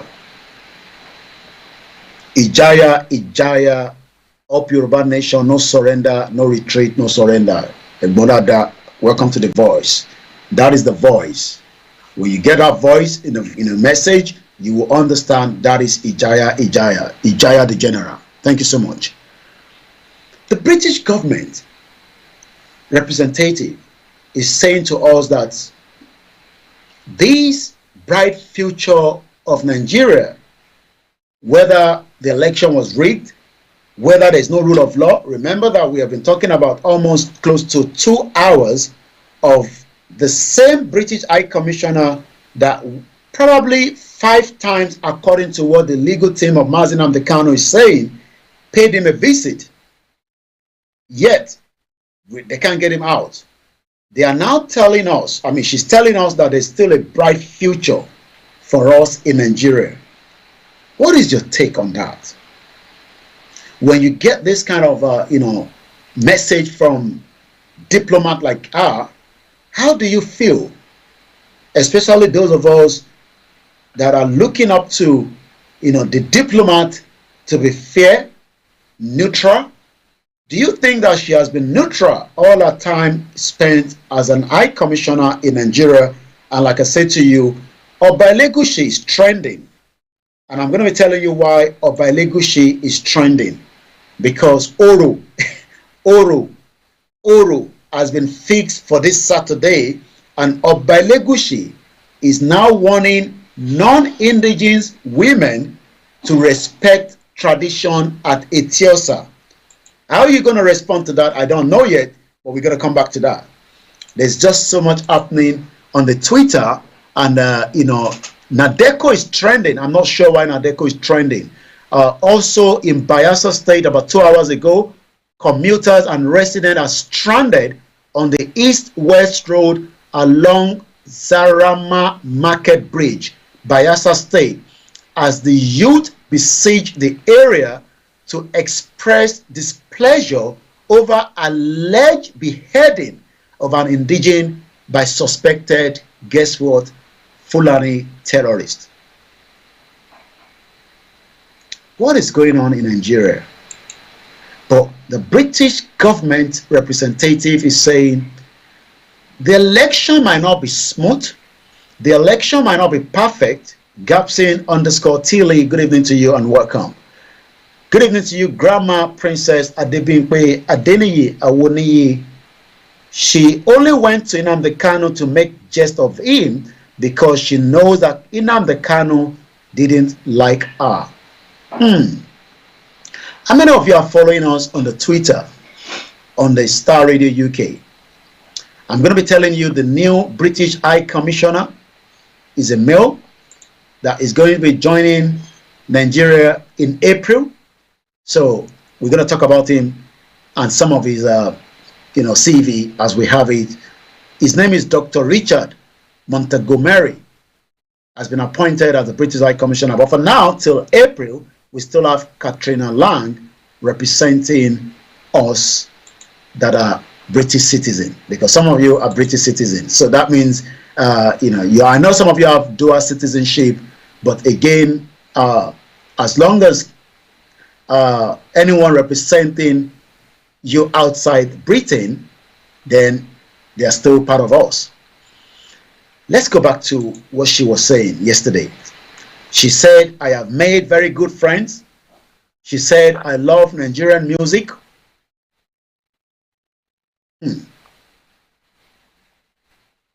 She has made good friends. She loved Nigerian music a lot. She talked about the culture here is so rich. Which of the culture is she talking about? Because Nigeria doesn't have a culture. We know that Nigeria has 370 different ethnic groups. People, the Yorubas, the Shakiris, the Iboma, the Kanuris, the Hausas, the Igbos, and so on and so forth. Good evening to you, Adam Olamilekon.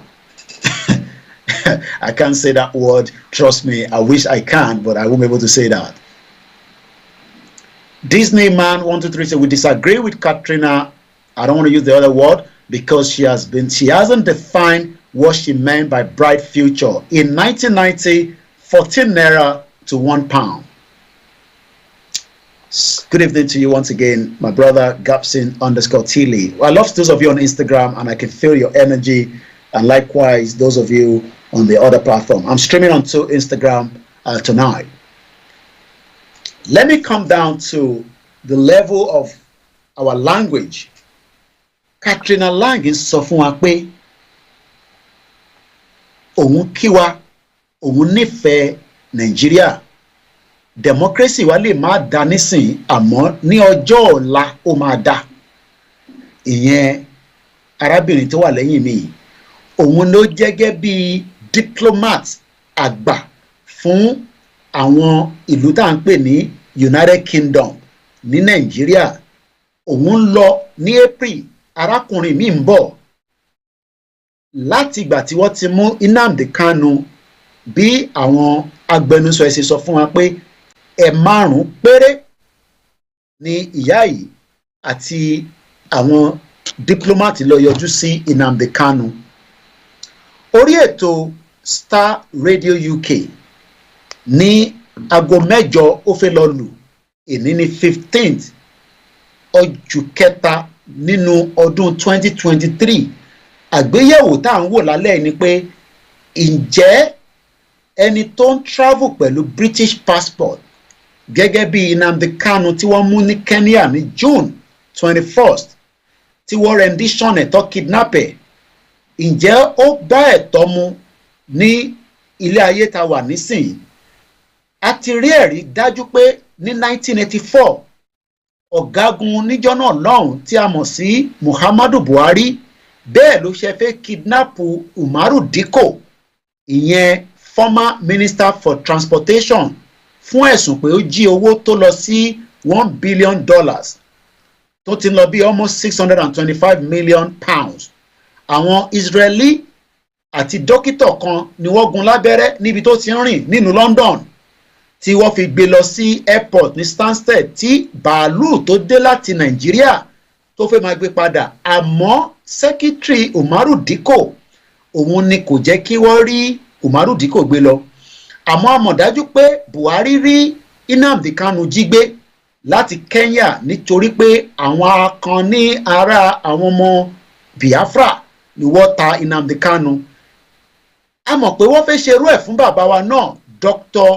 Olóyè Ìgbòho Adéyẹmọ aka Sunday Ìgbòho, nígbà tí wọ́n rìnrìn àjò fẹ́ máa lọ sí Germany tí wọ́n dá dúró ní Kútọ́nù. Àmọ́ a dúpẹ́ fún bàbá wa Emeritus Professor Adébánjí Akíntóyè tí wọ́n tètè paná ọ̀rọ̀ yẹn nítorí pé Ìgbòho náà bá wà ní Àbújá bí Nnamdi Kanu ṣe wà.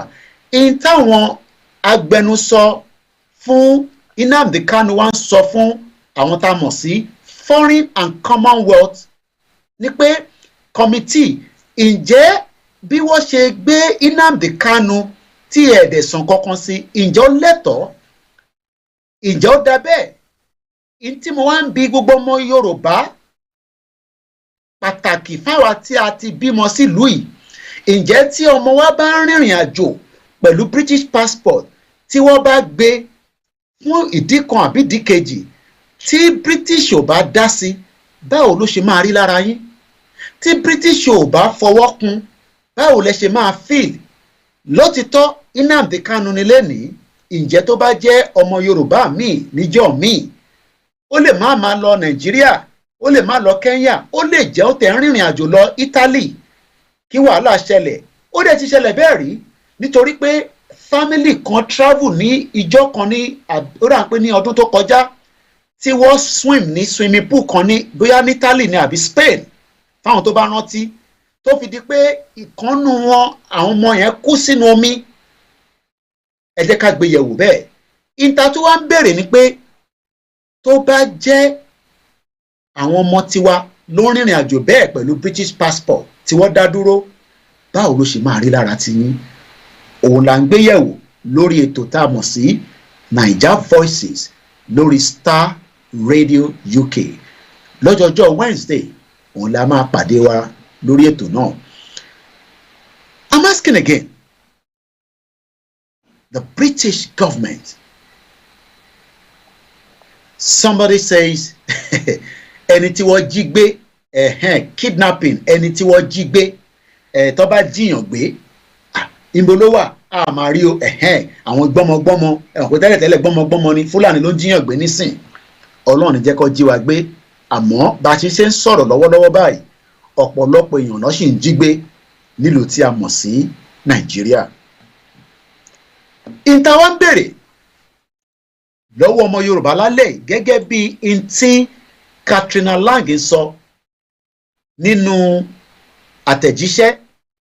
Ó ní òun ti ní ọ̀pọ̀lọpọ̀ ọ̀rẹ́ nínú Nàìjíríà, kódà ó náà ń like oúnjẹ wa, àmọ́rú oúnjẹ tó like, bóyá túwó kànṣáfí, bóyá gbẹ̀gìrì àtàmàlà, bóyá jollof rice, bóyá èdìkà ikàn. Ó wá sọ nǹkan kan tó jọ mí lójú. Ó ní the culture here is so rich. Ìyẹn Katrina Lang ló ń sọ̀rọ̀ orí ètò Naija Voices náà láṣìwà. Èyí ni 15th of March 2023, 19:56 p.m. Katrina Lang, according to the report, says, and I quote, just going back a little bit, Nigeria politics fascinating, has bright future, says the British High Commissioner. She's the outgoing when the new one, Dr. Richard Montagori, will be joining in April. But Katrina Lang says that amid litigation trailing the presidential and the National Assembly election conducted by the Independent National Electoral Commission, the British envoy stated this in Abuja yesterday after she paid a courtesy visit to Ahmed Lawan, the Senate president.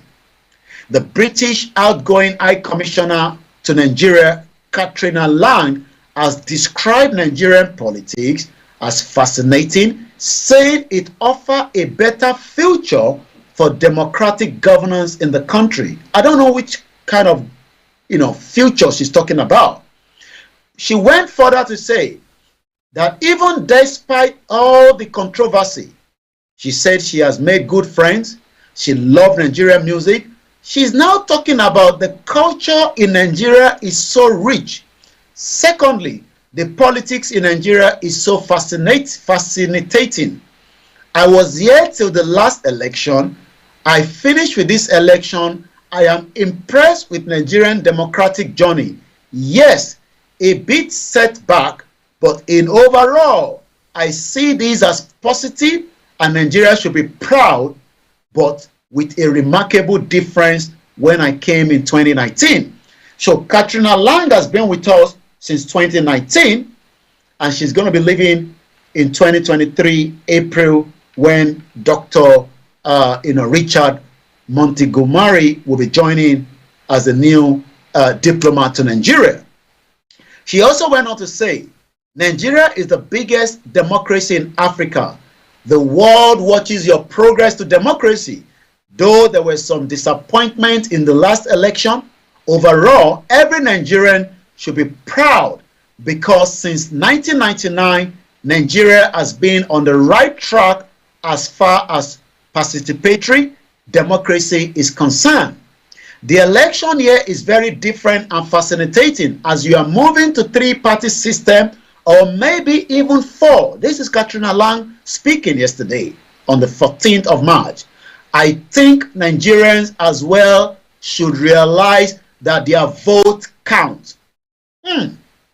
Their vote count. She said, even as she saluted Nigerians for being resilient at all times of difficulties, insecurity, bad governances, economy damaged by President Muhammadu Buhari, kidnapping of Nnamdi Kanu, invasion of Sunday Igboho's house, killing of the innocent Igbo, the Yorubas massacred during the EndSARS, and the disruption of the system under this government. Katrina Lang thinks that Nigerians as well should realize that their vote counts. She said before we conclude, even as she salutes you Nigerians for being resilient at all times of difficulties, according to her, there have been tough times. We had the COVID-19. Insecurity has got a lot more since I was here. So she agreed that there's more kidnapping of either you are Yoruba, Igbo, Hausa, or the remaining 370 ethnic group. She's saying that Nigerian people are incredibly irresilient. This is Katrina Lang speaking to Nigerians. I remain very optimistic to Nigerian future. So it has been very wonderful tour and very sad to be going, she's added. Earlier, Senate President Lawan commended the British envoy on a positive disposition to the country and tasked her to help in strengthening the bilateral relationship between Nigeria and Britain. My question to the people that are listening to Niger Voices tonight at exactly 8 p.m. Are we sure that what we have heard from Katrina Lang is the true reflection in Nigeria, or is she just another British envoy trying to please the masters? And then since 2019, Katrina Lang has done her best, and she believes her best is something that we should talk about. So my phone line is open. Don't be worried. I know we have a lot of listeners from African countries, but if you want to speak Yoruba, please, I would permit such on this platform. We can talk about the issues that we have talked about. I don't want to dive too much into the election coming up on Saturday. I will wait till next week, Wednesday, when I will be able. By then, result will have been out, and I will have more to say on that election. But like I said, the 2023 election is not yet over. It is still an ongoing, and this is now your own opportunity to get involved. This is exactly what Katrina Lang said in her own words. And for you, you might probably say, is she on something? Well, she's definitely on something because she believes the bilateral relationship between us and Nigeria is still ongoing. Star Radio UK, Clement, good evening to you. Thank you so much. I saw, your very good donation, to our platform. We appreciate you. Thank you so much. Katrina Lang spoke, and that is what she said. I know some of you with your comment there, some of those comments, we can't read them out, because of the regulation on the platform. But trust me, I can read everything that is coming through. Adam Olamide said, I mention it again, it shall not be with R. Madipi say automatically, I don't like people like you who is not honest to themselves. Okay, I'm not sure why you're saying that. Let us be very, very civil on the platform.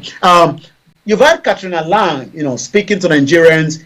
Election might not be perfect. Let us accept it like that. Let us, appreciate this election. It is not a perfect election that we want, but it could be amended in the near future. Ṣé ẹ agree pẹ̀lú ẹ̀? Kí lẹ̀yin máa sọ sí ọ̀rọ̀ tí Katrina Lang gbé kalẹ̀ yìí? Ǹjẹ́ bí a ṣe máa wò náà lélẹ̀? For those of us that are campaigning for Yoruba right to self-determination, there's still a lot of work to do. Education, is important. We must continue to tell the Yoruba people that as much as you might not want a Yoruba country, but the question is, are you pleased with the present day Nigeria today? As we always say on this platform and the other platform, I believe that the Yoruba people should leave Nigeria before it is too late. Nigeria is not for us. It is not going to work. And the longer we stay, the longer we stay in Nigeria, the more we will be facing all this backlash. Madi, please, let's remain very civil. We don't need to be fighting each other on the platform. Let's take it very easy. Once again, as I say all the time, there's just a lot happening. The British passport is important to you. Let's come back to quickly Emefiele. Emefiele, the CBN governor. Was it a plan to disrupt the election? Was Emefiele put in there to disrupt this election? Was he successfully or was he halfway? So many Nigerians are suffering today because they can't get access to the money. And money is very, very important. You need money to do so many things. I guess we have a caller that is coming through. We're just going to take maybe 5 calls before the program. Let's go to the first caller and we welcome them to the program. Hello, good evening and welcome to Niger Voices. Hello. Hello, good evening, ma'am. Good evening. Well done. Yeah, I just wanted to say something. We all know that definitely they are playing games with us. She knows what is going on in Nigeria. Okay. She is still in Nigeria. She hasn't left. And she saw everything. It's not that. She knows. They all know what is going on. Okay. But they're just like, they're just being British as they are. Know them. So, saying that kind of democracy, is that how they practice democracy here? Is that what they do here? During the election, is that how it's always happened? Here, I remember when we are doing election here, nobody knows. People don't even know the election is going. You can, if you for the thing, if you know you said you won't be able to go to to vote outside, they will send you what's it? The postal voting. Yeah, exactly. You vote and you put it in the post. They will put even the stamp, everything you need, the envelope. They will put it there for you. So you just do whatever you want to do and put it nearby post. So, and even if you're going for election, you can go to work and come back, just walk in and do your voting. But in Nigeria, if you saw what happened, that's how they practice the democracy here. So definitely, they know it's like they don't want us to split because they don't really care about anything about masses or whatever. It's just for their own selfish interest. That is what I can say about her. And the election in Nigeria, I will still tell people because I've been telling them. I don't know why people are wasting their time going for election. Something that you know that even when you are going there, it's a risk. And then whatever you do, whatever they vote, it doesn't count. Like she said, your Cardinal said the election can't. How? She saw all the rigging. She saw everything that happened in Nigeria. So I don't understand. But we understand. Don't say I don't understand. We understand them. That is what they do. That is what they want in Nigeria. That is how they want it to be. They don't want us to settle. They don't want us to have our independent. They don't want Nigeria to split because they know that if we split, if we have our independent and Yoruba as a independent people and not, then we're going to be wise. We know what you are doing. We're going to know, yes, we will have a good plan and settle down, do all sort of things. So, and that is what they want. They want chaos. They want struggle in that country. That's what they are enjoying. So that whatever they are doing, they will be doing it. So that is just it. Okay. Thank you so much. Yeah, go ahead. Yeah, so but the election coming. Yes. They said we shouldn't let's fingers crossed.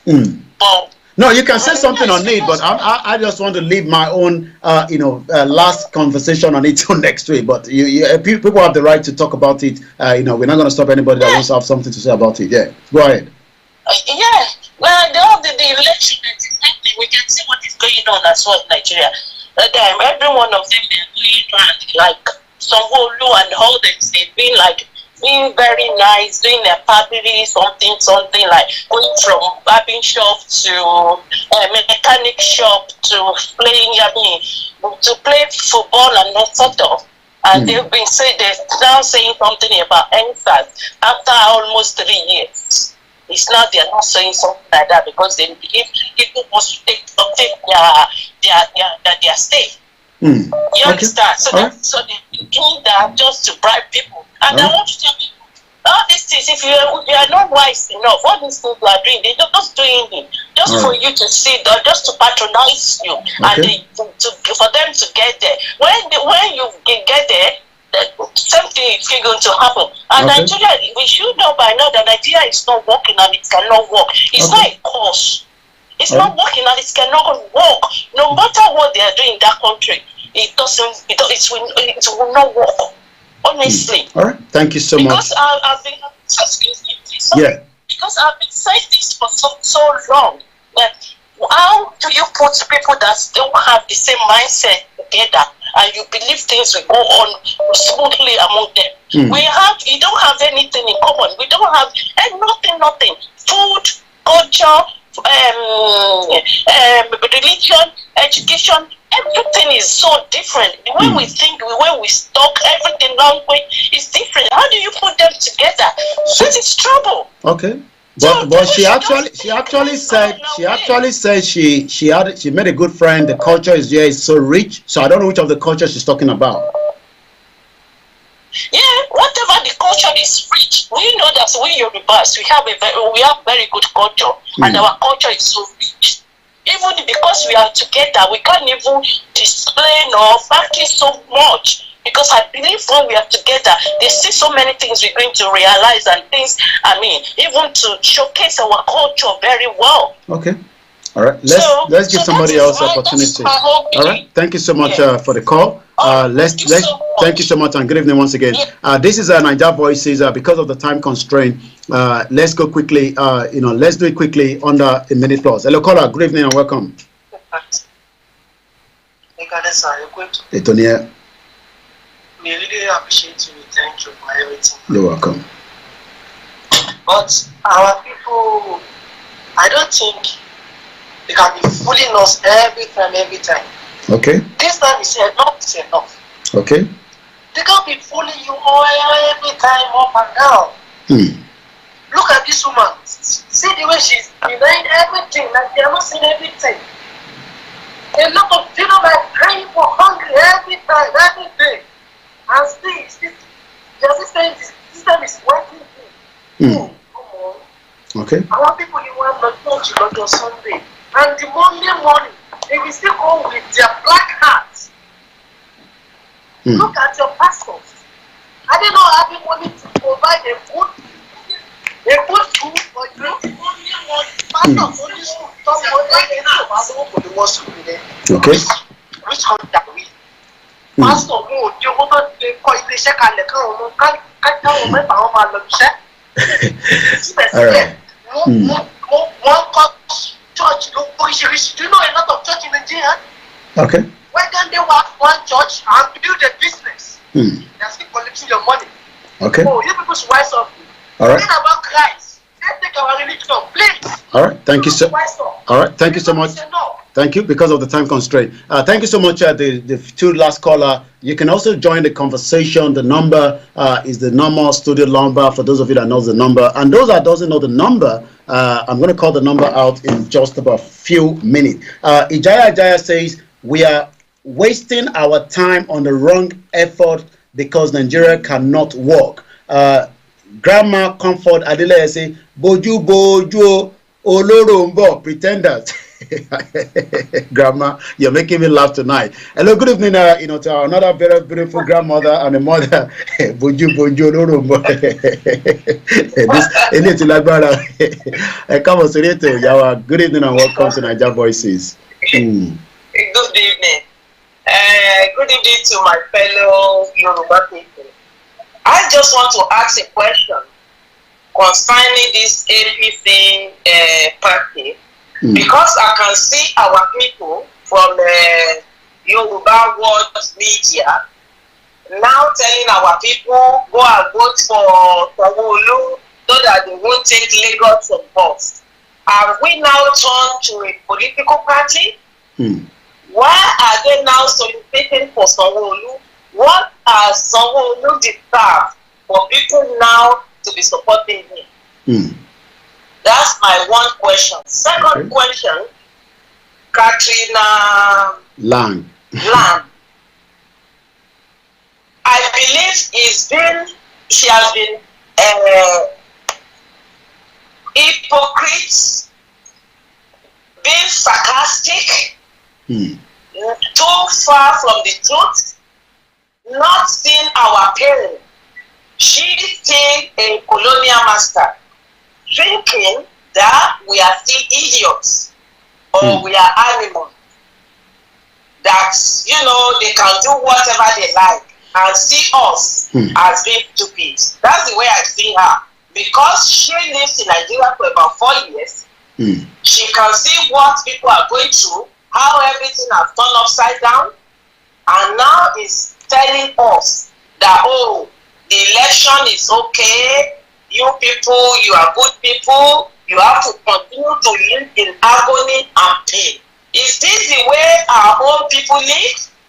That's the question I'm passing to her. Is this the way the English people live and enjoy their life? Why is she now telling us, oh, it's okay in Nigeria?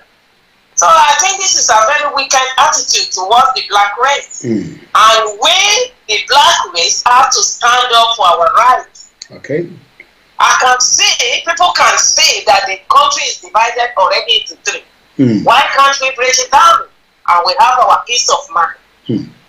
So that's my two questions that I want to ask. Thank you so much. And we should not look forward where we are going. All right. This stupid election and rubbish people are doing back home.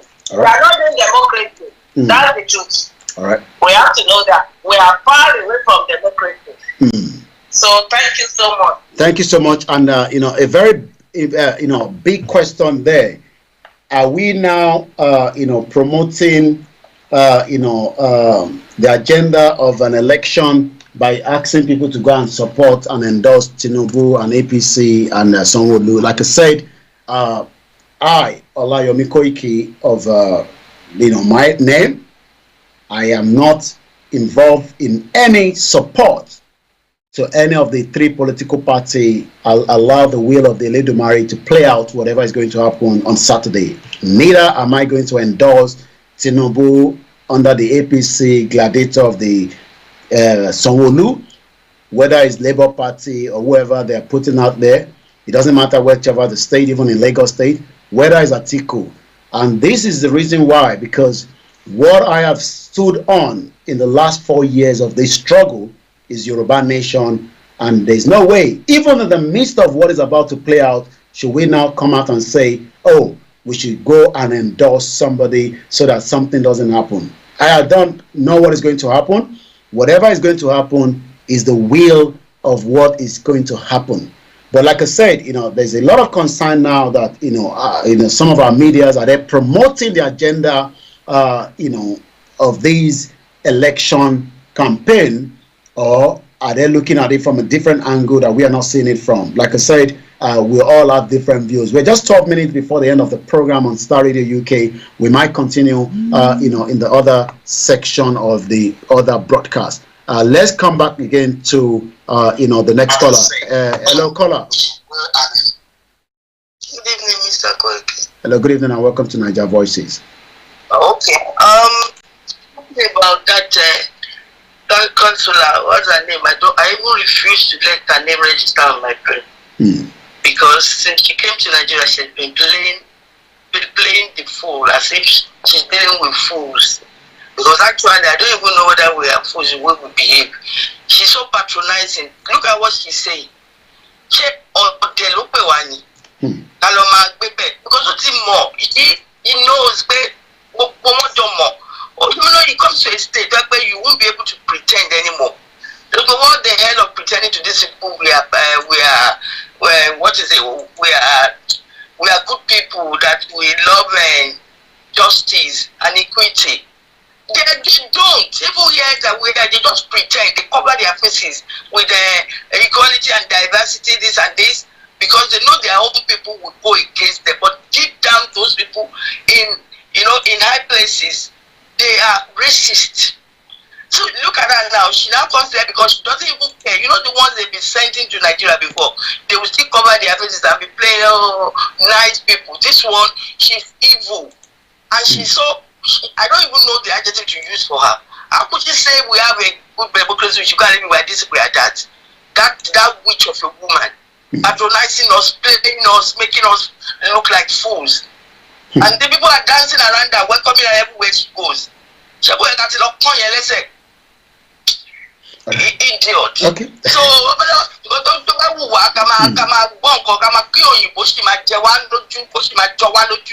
they are nothing.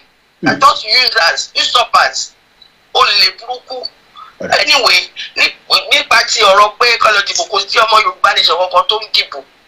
Mr. Koiki, none of us is there to dìbò. All they are saying is that I want to follow dìbò, but she buy. And then they are saying they should dìbò for Tinubu. If you have to go and dìbò for Sanwo-Olu, call it Sebu Eko. Kamati no maja. Any Oromo Yoruba nation want to follow dìbò. Okay. They're just saying it. That's all I want to say. All right. Good evening. Thank you so much. Well, once again, as we are just about 9 minutes to the end of the program, it's been, one other evening. 4 years. I'm trying to bring the new foreign high commissioner into the screen, but we're having technical. Let's see if we can try it another way around. I'm not sure why, we're finding it very difficult to bring that into the screen. Once again, Katrina Lang is completing 4 years in Nigeria. Okay, yes. So why are we not finding it right now then? A new high commissioner is coming to Nigeria. I'm going to be giving you the details of this new high commissioner in just about a few minutes. Just bear with us. Dr. Richard is the new British high commissioner that will now travel to Nigeria to now be representing the British government in Nigeria. These are very powerful individuals. Some of you probably don't know. Good evening to you, Mrs. Angela Joke. Good evening, Hardcore DJ DeRoy, and the rest of you that are watching us as well. These are very powerful individuals that some of you will probably not know how powerful, because they are representing, what it means to be, British. So everything Britain is what they're representing. And that means that, some of what they will be doing while they're in Nigeria might have great impact, for either the British citizen or the Nigerian citizen, as is known, or for those that probably say we don't even want to be part of any of those as well. But one thing I can say is, should we leave it as it is without, bear with us, we're doing everything. I want to bring the face before we end this program in 7 minutes, the new British High Commissioner to Nigeria. Quite a lot of, technical work behind the scene. Should we do nothing? I think now our engagement should be more with this new High Commissioner, because Katrina Lang is going. Okay, something is not right. Let's see this way around. Once again, a very good evening as let's take our last music break for just about a few minutes, and then I will get that ready before we go. I just want to show you the face. So we love Janet, so let's take Arabani from Janet this evening as our last track before we start winding down on the Star Radio UK. This is Niger Voices, Arabani by Janet.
Once again, a very good evening as we're just completing the final round of Niger Voices.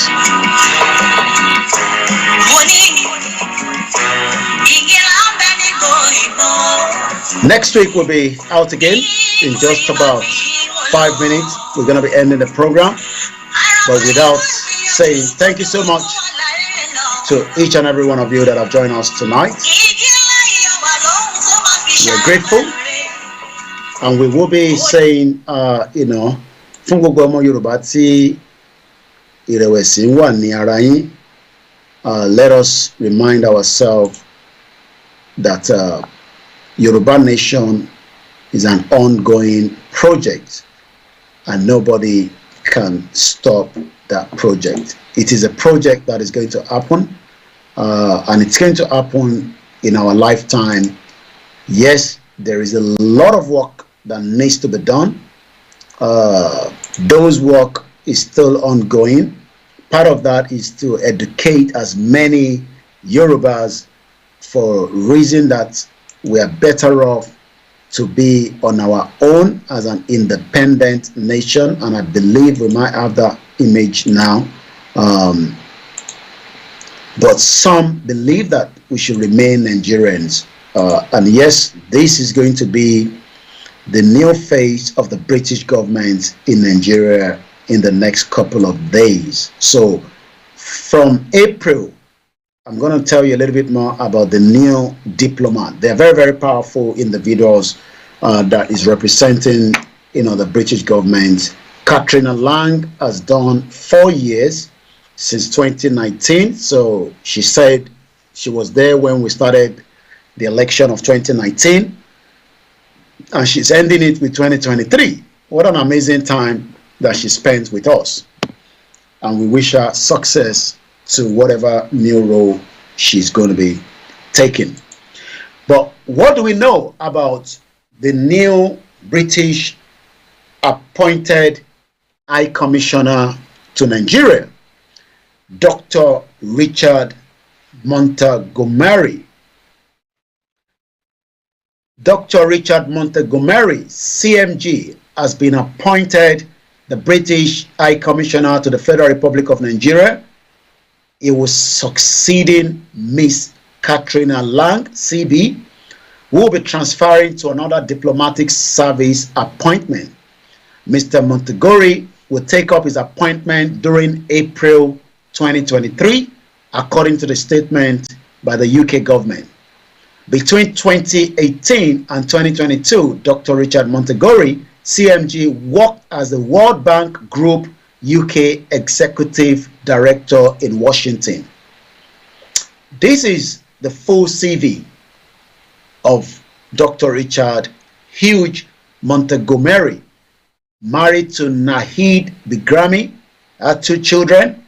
From 2018 to 2022, the World Bank Group UK Executive Director in Washington. From 2015 to 2018, he was the Department for International Development DFID Director, Asia, Caribbean and Overseas Territories Division. From 2013 to 2015, Islamabad Counselor Development and the head of the office DFID Pakistan. 2009 to 2013, Abuja, he was the Development Counselor and the head of the office of the DFID in Nigeria. So this individual is not new to Nigeria. He's just taking a new role as a diplomat in Nigeria. Quickly, before we hand over to the studio, because the time is far now on me, from 2006 to 2009, he was the DFID Deputy Director and the head of the Corporate Human Resources and the head of Security, East Kilbury. 2005 to 2006, DFID Deputy Team Leader, Top Management Group, is used to Africa. He was in Zambia from 2002 to 2005 at Lusaka as the Deputy Head DFID. From 1999 to 2002, Dhaka, Senior Social Development Advisor, DFID in Bangladesh. From 1996 to 1999, New Delhi, Social Development Advisor, DFID to India. From 1993 to 1996, he was a Swansea University lecturer in International Development Center for Development Studies. From 1992 to 1993, Manchester University Research Institute for Development Policy and Management. 1992, JKW Consult Mahin Psychologist. And from 1988 to 1991, University of Cambridge Doctorate, PhD in Social Anthropology. And this is going to be your new British High Commissioner to Nigeria. So you're going to be seeing more of his face. I'm not sure whether he's going to be doing the same thing, as Katrina Lang was moving around, but till then, we'll be here to tell you more about it. I have to go now because the time is far spent this evening. I'd like to appreciate my producer one more time, Mr. Frank David and Mr. Archie Armand, and to all my viewers and listeners from around the world in African countries, in Europe, in Asia, and wherever you are, whether you are listening on the phone, on the tablet, on your big screen. My name is Olayomi Koiki, and this is Niger Voices that comes up every Wednesday between the 6 p.m. to 8:30 p.m. This time next week, more results will be out. As I say, election is something that a lot of Nigerians believe in, and we cannot say no to them. But I don't believe in election. But as we say, it is the freedom for everyone to decide what they want. Nigeria is not working. That is my own personal view. Nigeria will never work. We are better off as an independent Yoruba country where we can flourish, we can develop quickly. But one thing is, Nigerians believe it is just about Nigeria. They can rejuggle and fix Nigeria. So I hand over now to the studio, Mr. Archie. And once more, I say thank you so much to every one of you that took your time to spend the evening with me tonight. I'll be back again next week, definitely. And I say thank you so much. This is Star Radio UK. This is Star Radio UK. In your car, at work, at home, on your smartphone. Broadcasting worldwide, online 24/7. Broadcasting worldwide, online 24/7. In your car, At work, at home, on your smartphone. The best radio show. The best radio show. The morning show. The best radio show. Broadcasting worldwide, online 24/7. Star Radio UK. This is Star Radio UK. This is Star Radio UK.